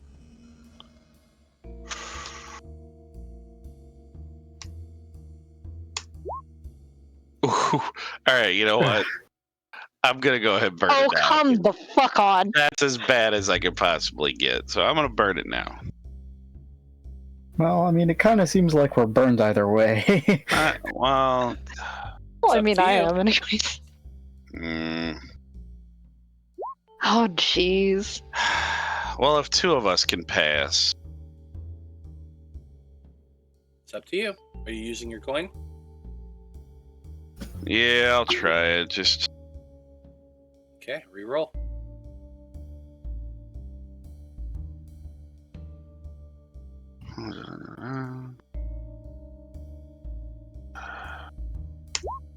God damn it, it's a 9. It's better. Okay. That is 2 failures. Both of you add an effort point back if you don't have any. I had all of mine. Yeah. It's been an easy few episodes. Skarn, like, you start backing away very, very quietly. Just back away, back away, back away. Unfortunately, Dr. Bloom, you and Zolos, you stand up too quickly. One of your hips hits the trash can. The other kind of steps on a very loud piece of trash. Both of you made some noise, and the zombie's head, like, beelines right towards your alleyway. And you can see it starting to head in that direction. It lumbers up towards the fence, and it seems to be looking out towards your group. The 2 of you are like slowly backing away, but you're clear. You made some noise, but you are still under the invisibility illusion. So it doesn't seem. It seems to be looking and listening, and you all like freeze for a moment. And you hear a voice. Who goes there?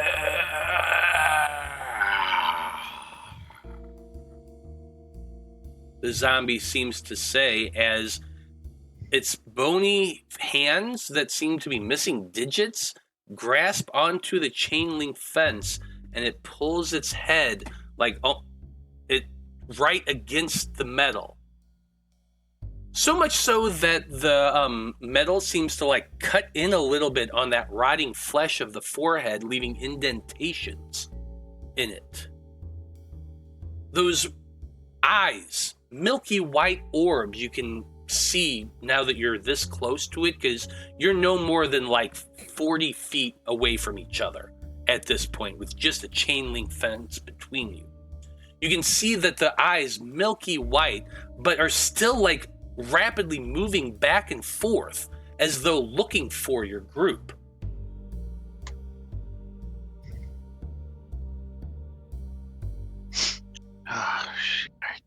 Do you freeze? Do you run? Do you communicate?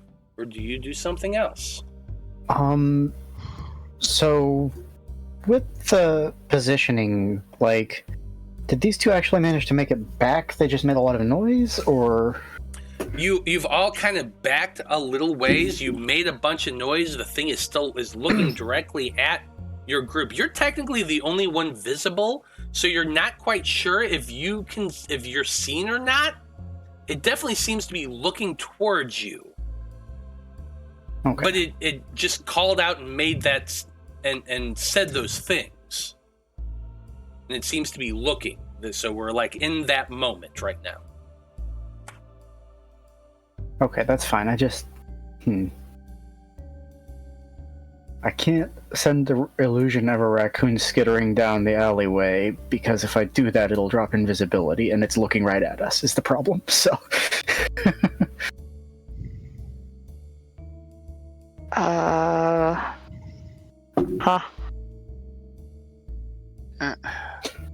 Do we just come right out and talk to it?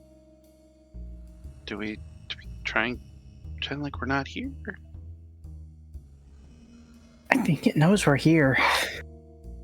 Well, I mean, it knows something's... I mean, how far away, I guess, are we? I mean, can it hear us talking? At this point? If you're talking, man, I can't hear you. Oh, sorry, I'm muted. Make for me an insight check. Your DC for this is going to be a 5. You're trying to see whether or not the thing actually sees you or is looking for you.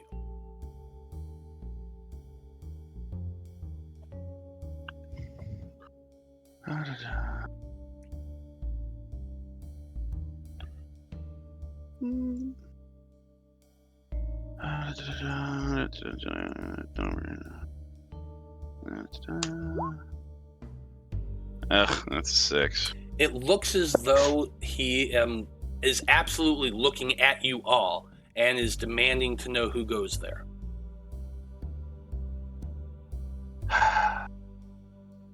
Do we just want to come out and talk to it? Because apparently it can talk. I'll take the lead. What do we want to do? If you'd be so kind. And make us visible. Yeah. Knows we're here, we kind of...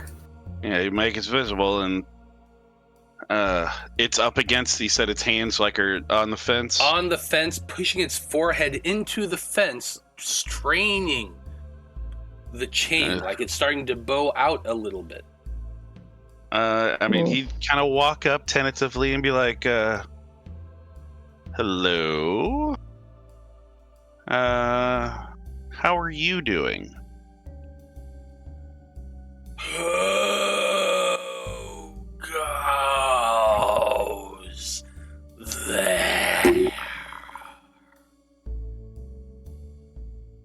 It seems like it's pushing more against the fence.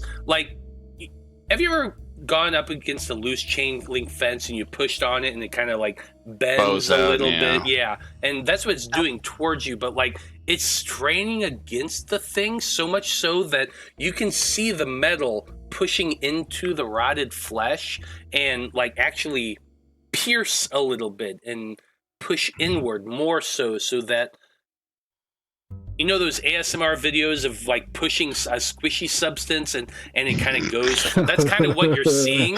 But We watch very different things on YouTube, man. We probably do.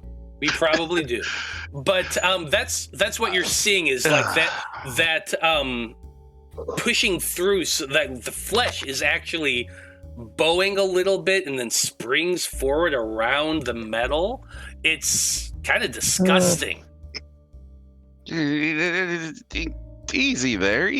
You don't want to hurt yourself.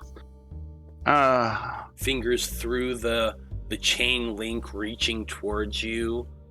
We were told this might be a place that we can find someone of interest, but we've also heard some very negative things about the neighborhood. We were just being cautious.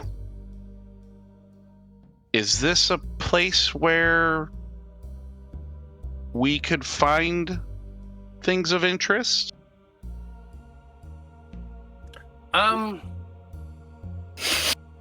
I need you to make a deception check. You're specifically deceiving this creature as to your motivations.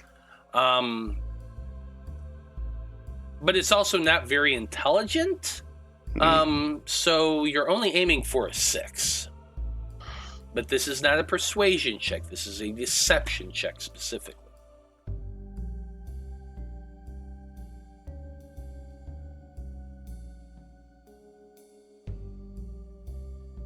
Uh, 10. It should be a 10, right? Because Yeah, I it's don't gonna be a have 10. anything. 6. Ooh. An 8. Unless somebody wants to step up and help. I mean, happy to help. Just trying to think of the how part. How to help. I'm Well, you just see, gonna. if you spend 2 efforts. Yeah, you do have to expend 2 Well, efforts to do that. Actually, for our level up, I picked up 1 rank in sidekick, so I only need to spend 1. Ooh. So, Nice. haha. Yeah. Thanks to the Dragon One Shot for teaching me about that one. So I'll definitely help. I will expend that happily. I'm trying to think of the how part is the challenge. I don't know how helpful the doc would be. Yes, I guess something along the lines of art. Maybe there were things of interest or, people of interest. Oh, I don't know. The doc is not good at this part. Well, but we'll it's still okay. try. You're chiming in and backing up Zolos. That's the main point. Even though you, Nico, can't think of what to say, you're still doing it. You're still chiming in and expending the effort to assist Zolos. So Zolos, go ahead and roll again. Same DC, same dice.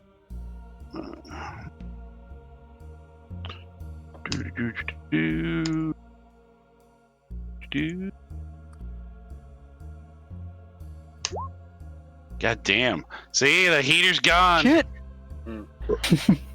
Yeah, that is a failure, unfortunately. Even with Dr. Bloom attempting to assist you, the zombie is looking at you and... No. You do not belong. The zombie backs up, and the chain link fence seems to go back with it as the zombie's turning, still moving slowly and jerkily, but is turning now and seems to be looking up towards the warehouse. The zombie is opening his mouth, beginning Is he to call. Still pretty close to the chain link fence? Yeah, within 5 feet of it. Could I stab him? with the because we've got our gear with us, right? I mean, I assume We do have. Because Zolos had, I mean, I guess it's a long sword in the game, but he's got his trident with him. So you do have a long sword, yeah, that I remember you got from the captain. I think that was taken from you. Well, we had gear on the ship though. Oh yeah, that's right. You did have gear. Yeah, you did have gear on the ship. That's right. That I just flavored it as it being a trident because he's a water boy, and but it's the same thing as a long. So I mean, if he starts, he's like, all right. First of all, this thing's talking. I thought it was dead, and now it's turning around. I mean, yeah, he's gonna like, all right, fucking diplomacy failed, and he's just gonna try and stab for its head through the chain link, because it is just a chain link fence, right? So I mean, there's holes in the fence. Okay, so this is becoming a combat scenario. There's only one critter, so I need all of you to roll to react. This is your reaction roll for combat. While not necessarily combat's going to go much beyond this point, it is possible. So I need everybody to roll first. Good news is that the zombie has a very slow reaction. So chances are you might beat him. We'll find out. Well, we'll see. It's a 9. We do that with a 10, right? Yeah. Yeah, you're doing it with a 10. Unless you got fast reflexes, I think, yeah. Mm-hmm. Son of a whore. Shit. Fuck. Okay. I mean, we're at the point where I could give could I like assist myself? Not on these rolls, unfortunately. Not for reactions. Yeah, fortunately not for these Jesus. type of rolls. I had to move you all because roll 20 is being stupid. Dr. Bloom, what did you roll? 9. 9. Ouch. Skarn, what did you roll? That's a 3 for me. 3. Okay. Zolos, what did you roll? 9. Okay, so fortunately, one of you rolled over the zombie. So Skarn, I feel like you've kind of been behind your friends. You've definitely let Zolos take the lead on this. Zolos is closer than anybody else, but you are still within your movement range towards the zombie.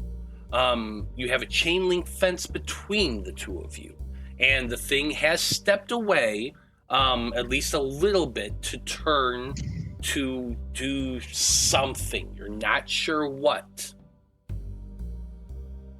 What do you do since you are the first person who is able to react?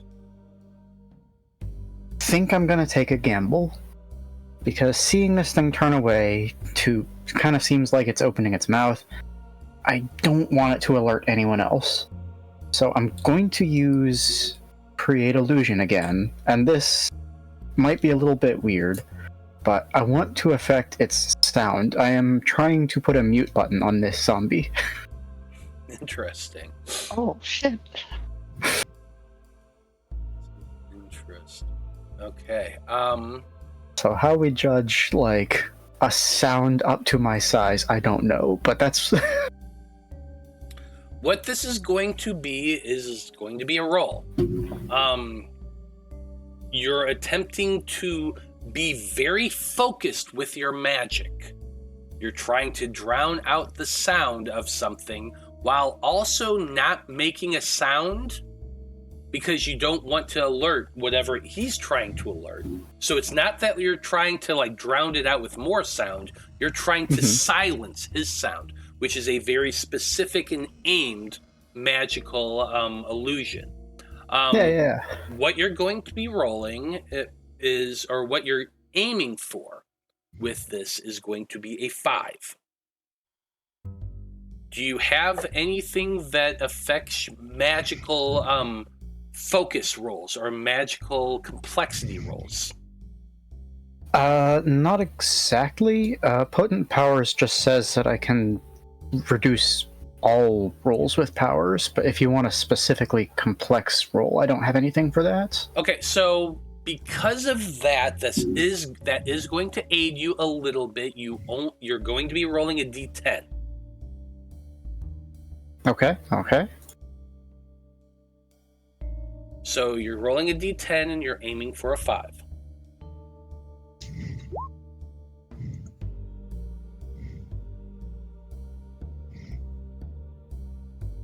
Okay.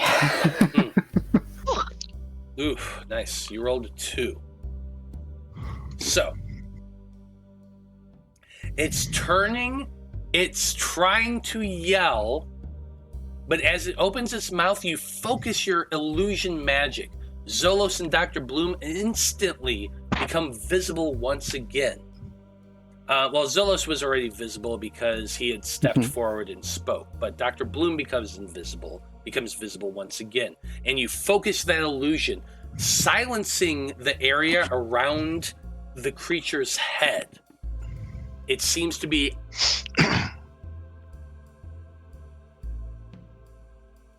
because his turn's next. Unless you move, that's your turn, and its turn is next. So are you going to move, or are you going to stay where you're at? I don't really know that I can move, right? It looks like I'm right at the fence line. So, I mean, unless I climb to the fence. Okay, so the map is not a battle map. It definitely is not. I didn't think you'd be behind here attacking. I probably should have, but I also recycled an old map for this, so it's okay. But anyway, you were... Your group, was in an alleyway. Zolos stepped forward. I imagine the two of you kind of, came up behind him, so you're close to that fence. Okay. The fence itself is only about 8 feet tall. You do have movement. Could you climb up and over it? Possibly. That would be another roll to climb up over it and get over to the other side. But could you do that with your movement? Yes. If you wanted to. Or you could get back into the alleyway, or you can move along it. It's up to you. In that case, I think I'm not going to move for now, because I don't know what the others are going to be doing, right? I don't know whether Zolos is going to attack this guy, or if we're just running, so for now I'm holding to follow, everyone else's lead. Okay. So the zombie... on its turn, attempts to yell. It turns and tries to yell, but you're silencing it. And that all happens. Realizing that it can't speak quite well, it seems to shamble forward. It's only going to basically be able to move about 10 feet. Technically out of the zone you're all in. This is such a pain in the ass. I'm just going to move you to a different map. Make things easier. Sorry. No, we it's can fine. do theater of the mind. Well, we are doing theater of the mind for the most part. It's just I need a visual as well. Yeah. Anything with a few squares. Okay, there we go.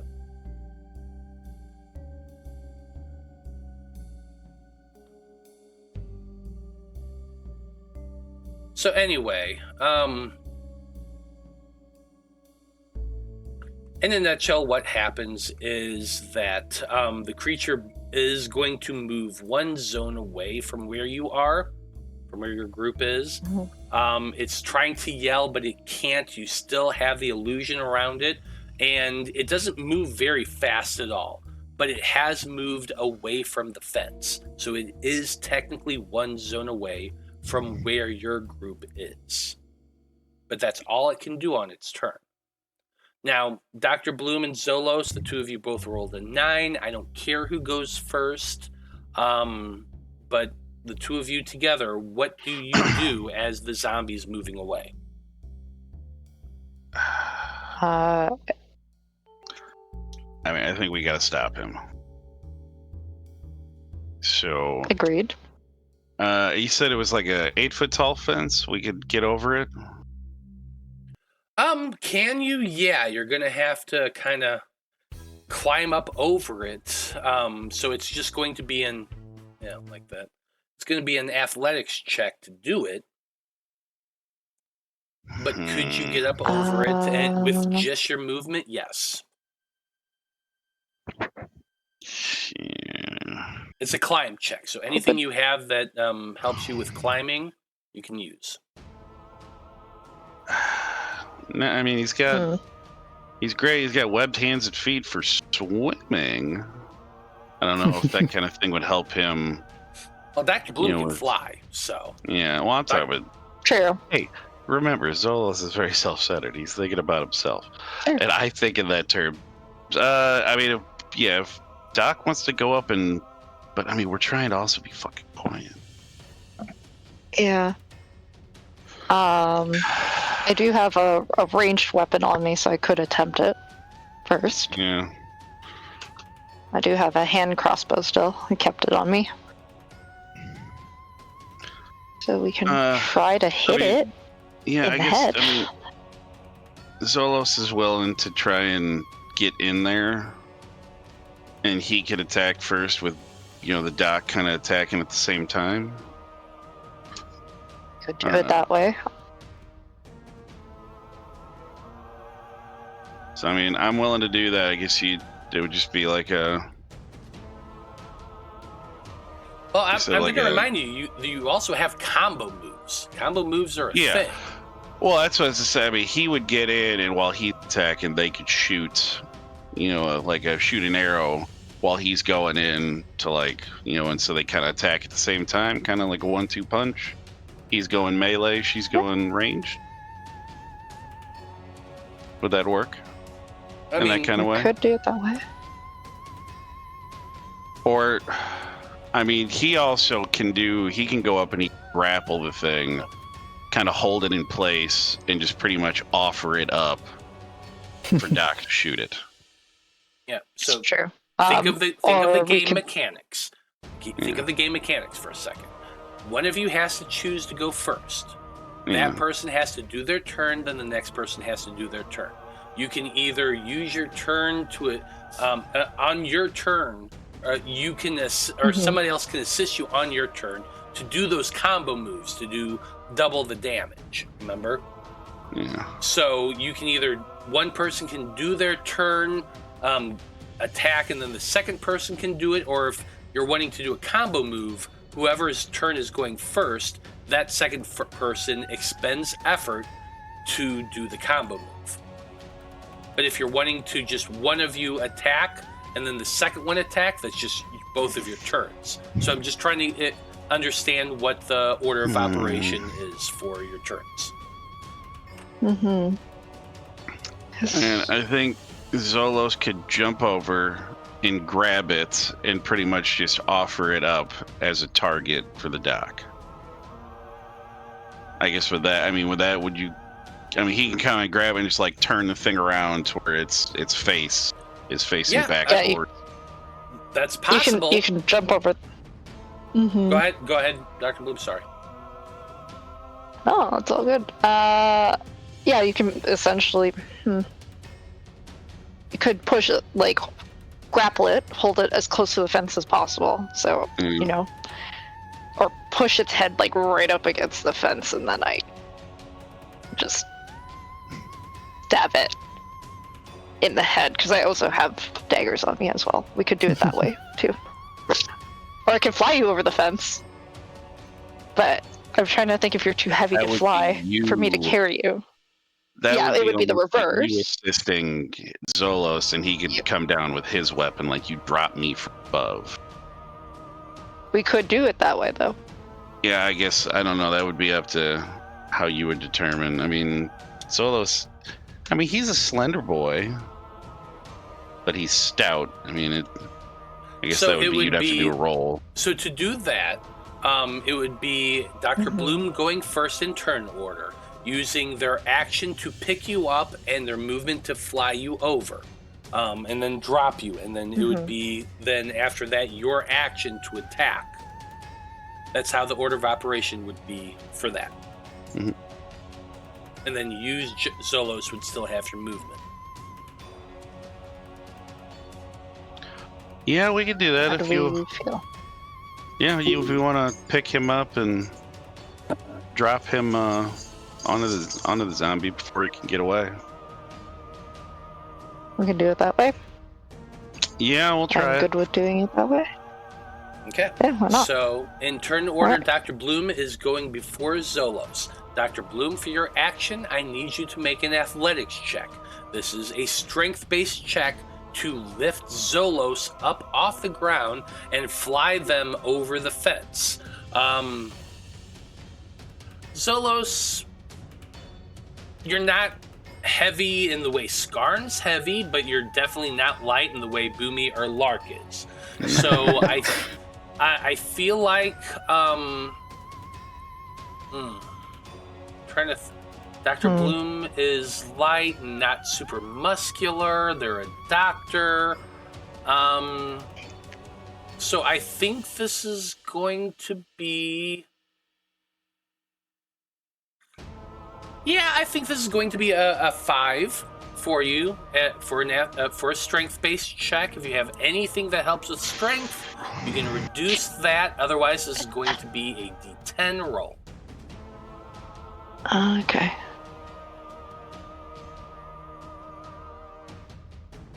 Sadly, no.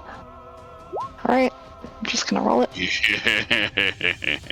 Hell yeah. Heck yeah. You fly up, grab onto Zolos's heavily tailored uniform that they wear constantly. Yeah. Dig those claws into it, grab onto Zolos, and lift them up over that 8-foot-tall fence. That's going to be your movement and action. You've positioned yourself so that Zolos can drop down onto them. Zolos, I need you to make an attack. Now, here's the good news, is that it's a zombie. Not super hard to hit him. You're aiming for a 7.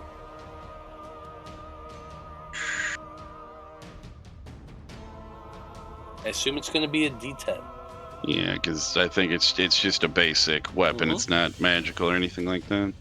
Or powered, I guess, in this... It is not. Woohoo, it's 5. Grabbing onto Zolos, Dr. Bloom, you fly them over the fence, position them right over the zombie who is backing up towards the warehouse. Drop them down as Zolos is holding onto their sword. It's like a missile being dropped.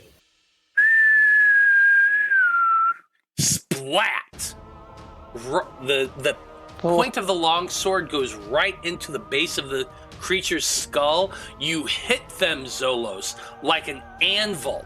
Landing on them, they hit the ground, your blade goes into the dirt, and your ass does a kind of Gallagher move, smashing it into the ground, so much so that like the ichor and rotten flesh of the zombie just sprays about you. I should have let Doc do the fucking killing. Now Zolos is just like...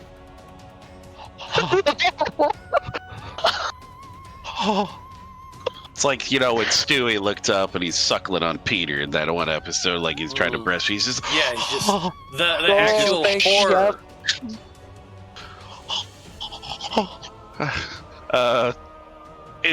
I guess looking like this, I mean, there's like... It looks like, I mean, or is this as blank and barren this back here as it seems? I mean, Inside for the the most fence? part, there's not a lot of cover there. There is a water trough over here. There's some barrels or crates, it looks like. There's like bags of something over in the far corner. But for the most part, it's kind of open. And you land there hard on top of the zombie. And then you kind of look up at those windows that are there. And there's definitely somebody in the windows. You're not sure if they've seen you or not. But you still technically have your movement. Well, I guess. I mean, is this like the wall for the building, or is this like maybe Yeah, like a that's the wall for the sidewalk? building. All right, Well, yeah. no, I mean, oh no, this right here. This is Yeah. just flat paved Like- stone. It's like Yeah, I was just just a saying, walkway. like- yeah. Okay. Then yeah, he's gonna. I guess he's gonna move and like stay, like get up as close to the. I guess because there's no windows on the lower level. It's just up on that top level, right? Mm-hmm. Mm-hmm. Yes. I mean, he's just gonna quick move up and kind of like press himself against the building for now, until we can. Okay. Until maybe we get evidence that this thing is somebody's looking down, or. So that is your turn. You're pressing yourself against the wall, hoping you're not going to be seen. You do not get to make any other rolls because you've already used your action and your movement. It's the end of turn. This is one of the as a GM in Sagas, there's not a lot of rolling to be done.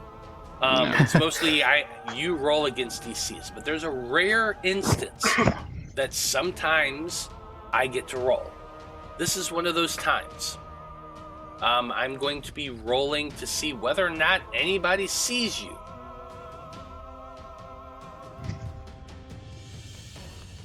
This is going to be blind for you, but not for the people watching. I was gonna say, do we get to we get to choose the DLC this time? No, Turn tables. You really don't.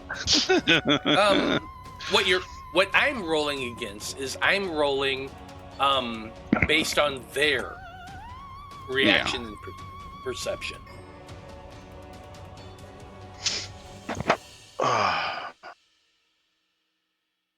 You press yourself against the wall, holding yourself as much as you can. That's the end of your turn.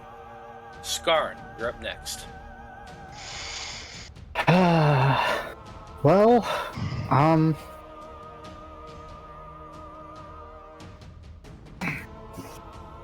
So, sorry, that zombie's done. So the zombie has been smushed, skewered. It is not moving right now. It has not moved since Zolos smushed it and then ran over and pressed themselves against the wall. That's all of your perspective right now. Okay, I don't know why Zolos is moving closer in. I thought we were just getting rid of this zombie and leaving. So, I think I'm just gonna do that sort of exaggerated, come on guys, we have to go sort of arm motion, and move back from the fence. I'm so sorry. That is fair. You move yourself back away from the fence and you're heading towards the alley? Yeah, I suppose so. That would be our way out.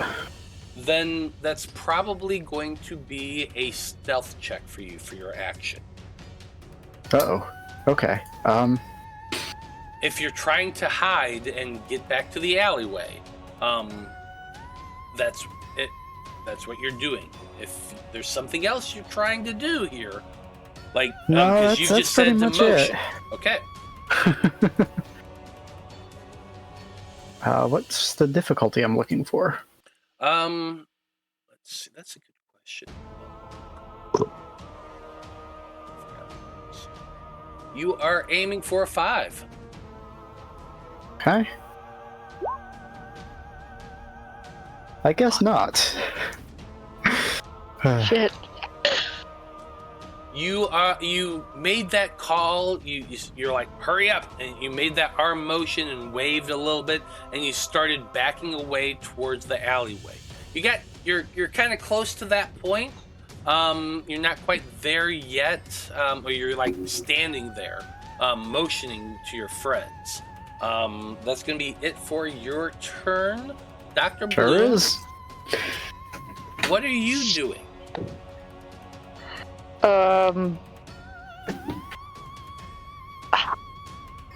What am I doing?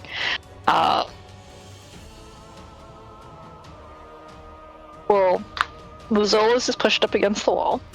I'm assuming to hide from whoever's in the window. So, Doc would...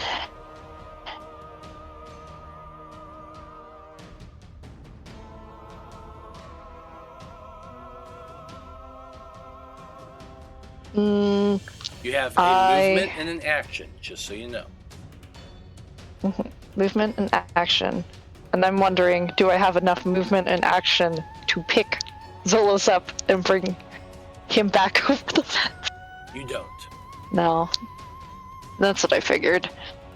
From is it because where I'm short you're on standing, movement? you are one movement away to get over the fence. So you could yourself fly over the fence and still have an action. From a movement perspective, Zolos is one movement away from you. So you could move there and pick them up and still be in that range and still in that zone, but you're at least holding them.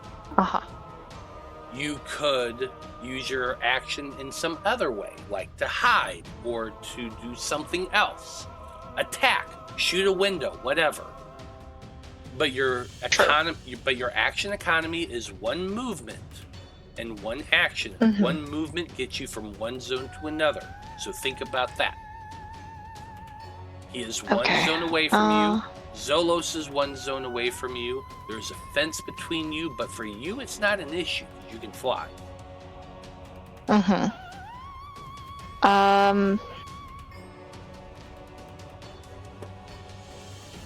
Perhaps unwise, but the Doc's gonna go towards Zolos and try to pick him up. Even if it means just hovering in the air for it. Okay. That's what he'd do. Okay, you're using your movement to move one zone towards Zolos. You're using your action to pick them up. This is another strength check. What did I say it was the last time? 5.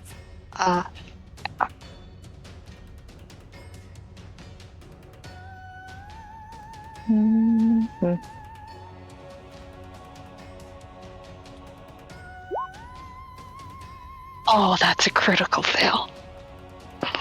Ouch. You fly up and latch onto Zolos a second time and start lifting, but I don't know if it's the panic, the worry, or whatever. As you're flapping and flapping and flapping, you just can't get him off the ground. You're kind of hovering there, flapping, trying to get him off the ground, but he is solid there. You just can't get him off, so that's where we're ending our turn.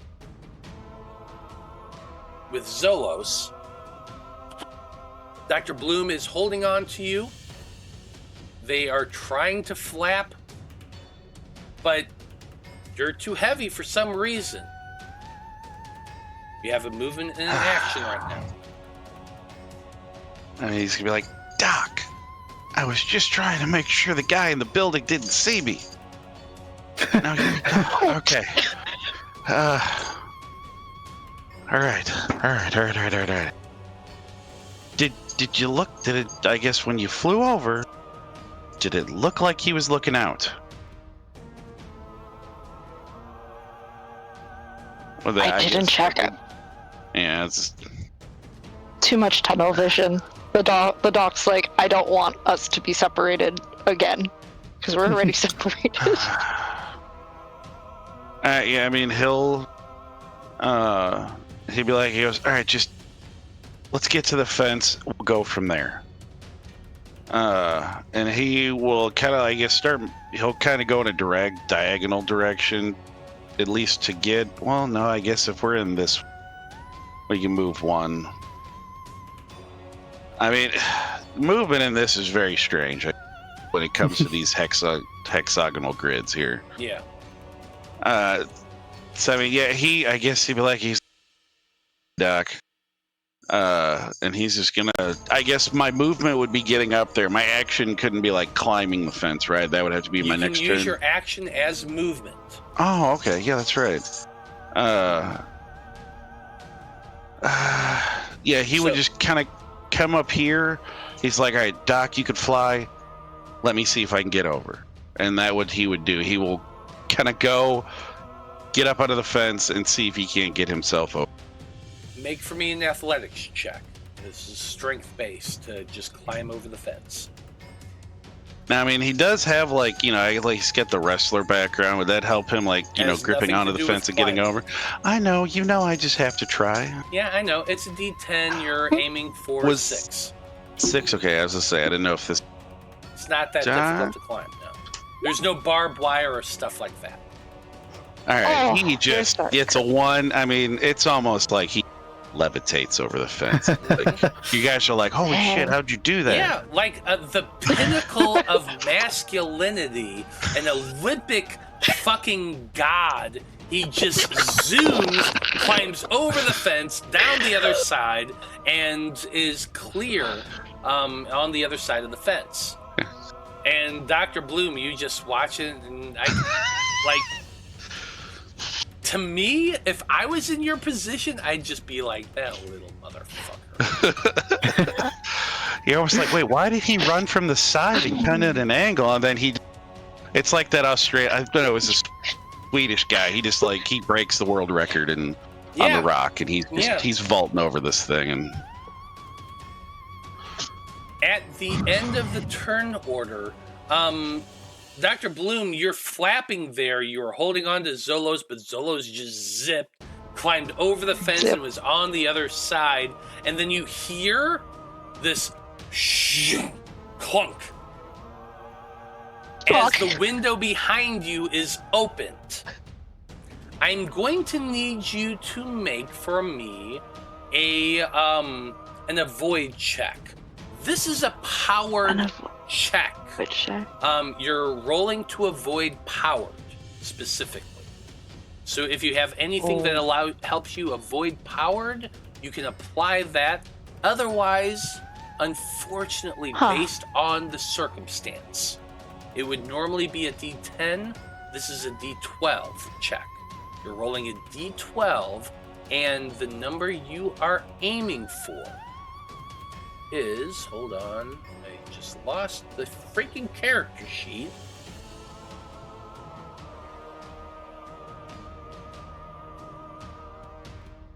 There it is. You are aiming for a 5. D12 check, rolling for a 5. Rolling for a 5. I have force field, so I can make a bubble around myself if I spend the effort. Does that work in this instance, or? So tell me about your power. What's the text say of it? So the power is, as an action, you can spend 2 effort to create a small bubble around you that is just big enough to hold you. And nothing can pass through this bubble, and it can't be moved. Okay. So it's an action to do so, not a reaction. Yeah. So you could have done that on your turn, but in this instance you cannot. You're still making the reaction, the avoid check roll. So fair enough. You're rolling a 12 because of circumstance, and you're aiming for a 5. That's an 8. You failed that roll. If you're not full up on effort, add it. The window comes out, and the figure standing there, they had moved to get to that window, but then they send this bolt of dark energy shooting towards you. It strikes you in the back, and you cry out in pain as this necrotic energy just burns through you. You're going to take 1 point of damage. Okay. Still up? Boop. I hope so. Well, I don't remember. You've taken... There's a lot that's happened this last fucking storyline. We haven't slept in a little while. So I'm just double checking as long as you're good.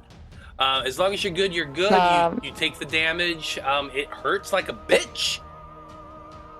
Yep. It's like all of your nerves are on fire where you got hit, and it is definitely necrotic based. But other than that, you are still up and you're still flying.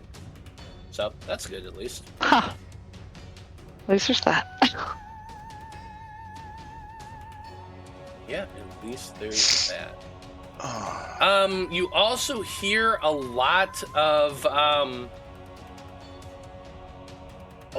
thundering going on out there. Like there's movement, there's noise coming from the warehouse. Okay? Mm-hmm. Now, we're at the top of turn order. Skarn, you're up. I mean, Basically, from doesn't your seem- perspective, from your perspective, Mhm. you're standing in an alleyway. You're halfway down it. You've been trying to hide in the shadows.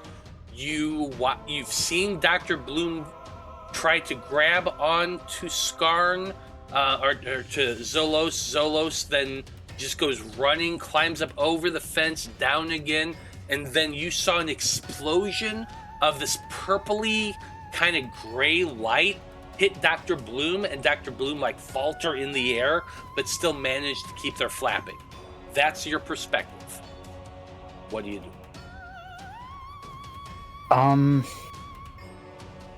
I don't have a ton of options with regard to, like, being far away and getting back.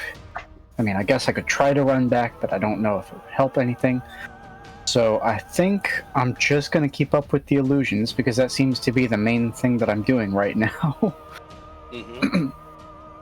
And, yeah, I think I'm going to just throw an illusory, large, like, an enormous pile of stone, same size as Skarn, of course, at that window. And obviously when it makes contact, they'll know that it's passing right through them, but the hope is to, like, force them down, get them out of the way, you know, give Dr. Bloom a little bit of cover. So you're trying to basically create an illusionary stone wall between the window and Dr. Bloom? Am I understanding that correctly? More or less, I'm throwing it at them, yeah. Okay. So, this is going to be a deception check using your magic. Your magic allows you, the ability you have allows you to roll one dice higher than normal, is that correct? No, it just lets me use d8s for magic. Oh, well, still, same effect, basically. So you are More or rolling less, a d8 yeah. for this. I feel like you want to roll a 4 for your best possible outcome. Sounds good.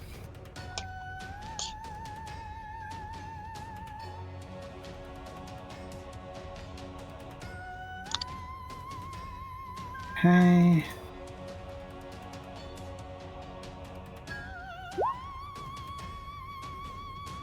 No, I suppose not. Okay, so you launch this illusionary stone wall at that window, trying to block out Dr. Bloom and Zolos and you from view. It happens, but they can definitely see through it. There's something about your illusion, like maybe it's just your panic, and that's making you having a hard time concentrating. But you get the sense that it's not helping nearly as much as you're hoping it would. I assume you're not moving too much farther at this point, yeah? Honestly, I think I might be moving a space closer just to, like, be... I realize we're trying to escape here, but Dr. Bloom is still in the line of fire, you know what I mean? Okay. So you're moving a space closer to present Yeah, yourself I'm just as undoing my another last turn. Got it. Got it. Zolos. You see Skarn step out of the alleyway and present themselves as another target. You've gotten up and over the fence. What are you doing? Now, the little crossbows we've got, they are just close range, right? So they're just one. Uh-huh. But if we were to try and shoot two, I guess would it just be at a disadvantage? Correct. So I guess we'd, roll Is there a way to roll with disadvantage? Or I just roll 2 times just roll to take twice the worst? and we'll take the worst. Man. Alright. You're aiming towards the window where the shot went, basically. Yeah, he's just gonna try, shoot. Give the doc, some cover as they're trying to get away. So he's just aiming for, okay, the man in the window. Based on circumstance, it's a dark window. It's hard to see through. It's a narrow opening, and Dr. Bloom is there. You're aiming for a 4. Okay. If you roll a 5, you hit Dr. Bloom. Ooh.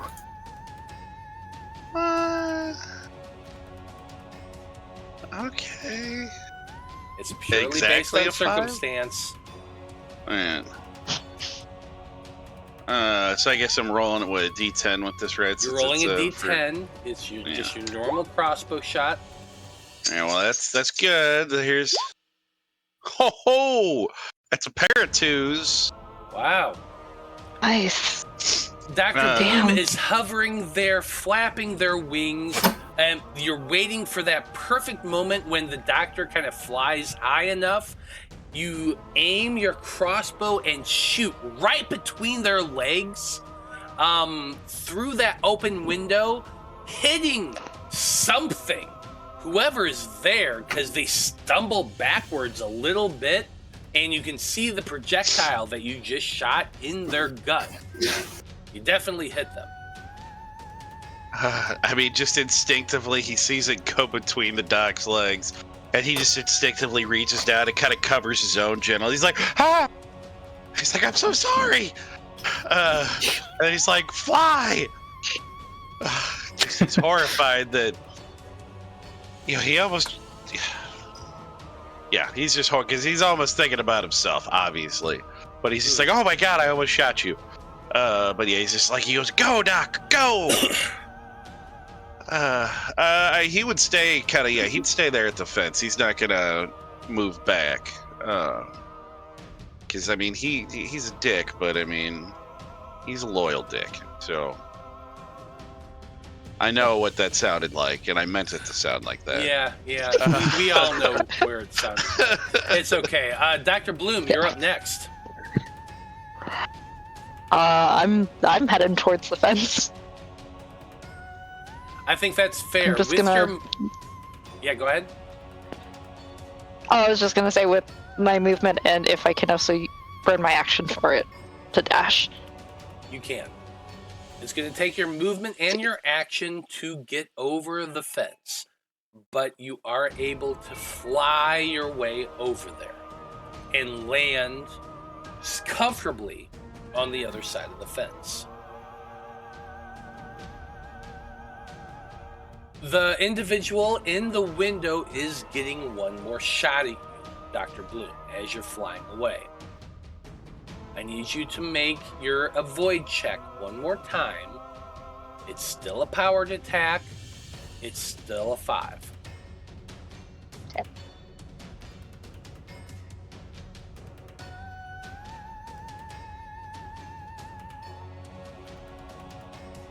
Mm-hmm. And that's a 9. Yeah. Oof. Yep. Yeah, and you land on the other side of the fence and you're starting to sprint towards the alley, but another necrotic bolt comes flying out from the warehouse, striking you in the back as you just make it there. You're going to take one more point of damage. You kind of collapse into Zolos and Skarn's arms. Mm-hmm. But you're still alive, and you have made it over the fence. Skarn, it is technically your turn at the top of turn 3. What are you doing? Yeah,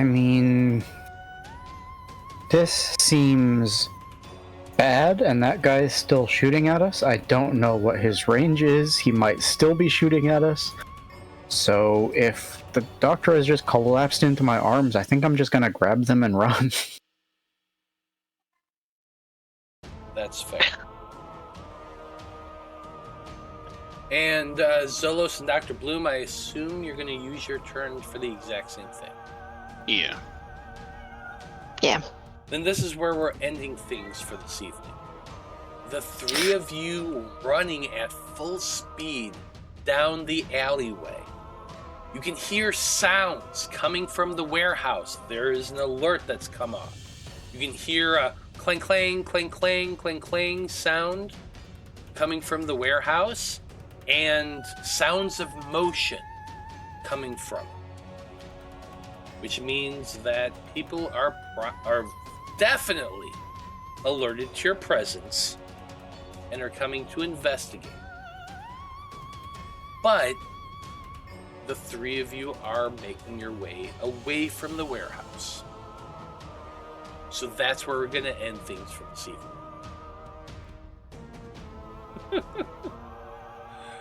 Well, that was interesting. I gotta extend my map a bit. God. So the thing is that I picked up Counterspell at the last level up, but it only works in melee range, so I couldn't do anything about that dude shooting us. Rude. How dare he? Uh, Well, but hey, three of you by yourselves, you're trying to investigate, and you made it away from the warehouse without dying. That's a pretty honestly, big thing. this is pretty good for the part of the team with no stealth. Yeah. Well done, everybody. I'm proud of you. Well, we don't have a full cast, but that's okay. On behalf of those who did show up today, I just want to say thank you very much for watching this evening. We very much appreciate you tuning in and hanging out with us. Come back in 2 weeks when I don't know what's going to go on at this point, other than the fact that a bunch of zombies and their cult are going to be chasing after our heroes. It's God only knows at this point, but it's going to be great. As always, I like to go around and have everybody tell us who they are and where we can find them on the internet. And, well, Joe, you did the recap, so why don't you go first? Well, I have been Zolos Vohnagath tonight. And you can also find me Wednesdays of the very same week on our Curse Strahd campaign. As of now, I don't know if I'm going to make this coming Wednesday because one of my kids has a thing for marching band. But regardless, we're going up against a nasty hag and her gaggle of scarecrow minions, right? So that should be fun. Regardless, if I'm there or not, they better not kill me. If I don't get to make it. But I'm Blood from Stone on Twitter, and right now, you were to check me out. I am just having so much fun shitting on conservative narratives about all the lies they're telling about the Democratic Party. And it's just, they're not even trying anymore, guys. It's really ridiculous. So come and have fun. Come make fun of them with me because it is the most enjoyable time on Twitter right now. Time well spent. Nico, you're next. Hi, everyone. My name is Nico. You can find me on the internet at Static Blue Stray, and I have been your kind of really strangely wild Dr. Ezra Bloom. That's me. Heck yeah. Nobody, you're next. Yeah. I can be found on Twitter and Blue Sky at Nobody Adams. It's Adams with 2 Ds like the family. I do a ton of stuff. The stuff I want to talk about today is the 2 podcasts I'm on. Us Weirdos Have to Stick Together, which is about queer representation in cartoons, and The Axe Files, a 9 chapters a week reread of every single Animorphs book in order. We did have a few weeks off from The Axe Files because of some technical difficulties, but we're back now, so it's, boy. In the book we're reading, Tobias learns how to hit people with a stick. Yeah, that's a fun one. That's a fun one. I love it. Well, as always, I am Matthew R. Dawson, your friendly neighborhood host and game master here on the Random Rhapsody Network. Besides here, you can find me in a lot of places. I am occasionally on All on the Table TTRPG. You can find any content that I'm associated with on their YouTube channel. Also, and next Sunday, which is the 18th at 3 p.m. Central, you can find me over on AndreasAdventures.ca. They are another TTRPG group. They're doing a charity event to help out with cancer research in Canada. It's a great cause to donate to, and I definitely recommend people going and doing that. We're doing a charity stream all day long. I'm going to be on the 3 p.m. game where I am playing a character named Brick in the Avatar Legends TTRPG game.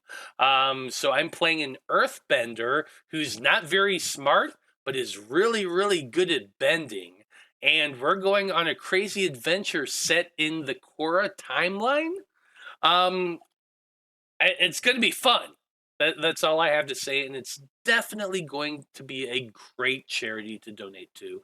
So come on to AndreasAdventures.ca on this Sunday the 18th at 3 p.m. Central and donate whatever you can to it, because it really is a great, great charity to donate to. Apart from that, I'm here every Monday and Wednesday at 6 p.m. or 7 p.m., depending on the date. You can find us also on Spotify or anywhere else you get your podcasts. We're pretty much like most of our campaign stuff are up at this point on there. So definitely go on Spotify and search Random Rhapsody, and you can find our content there. Well, that's about it. So, hey, go do that. And on behalf of everyone here in the Æther-Shanties crew and everyone within Random Rhapsody, I just want to say thank you, folks. It's been a delight. So long. Good luck.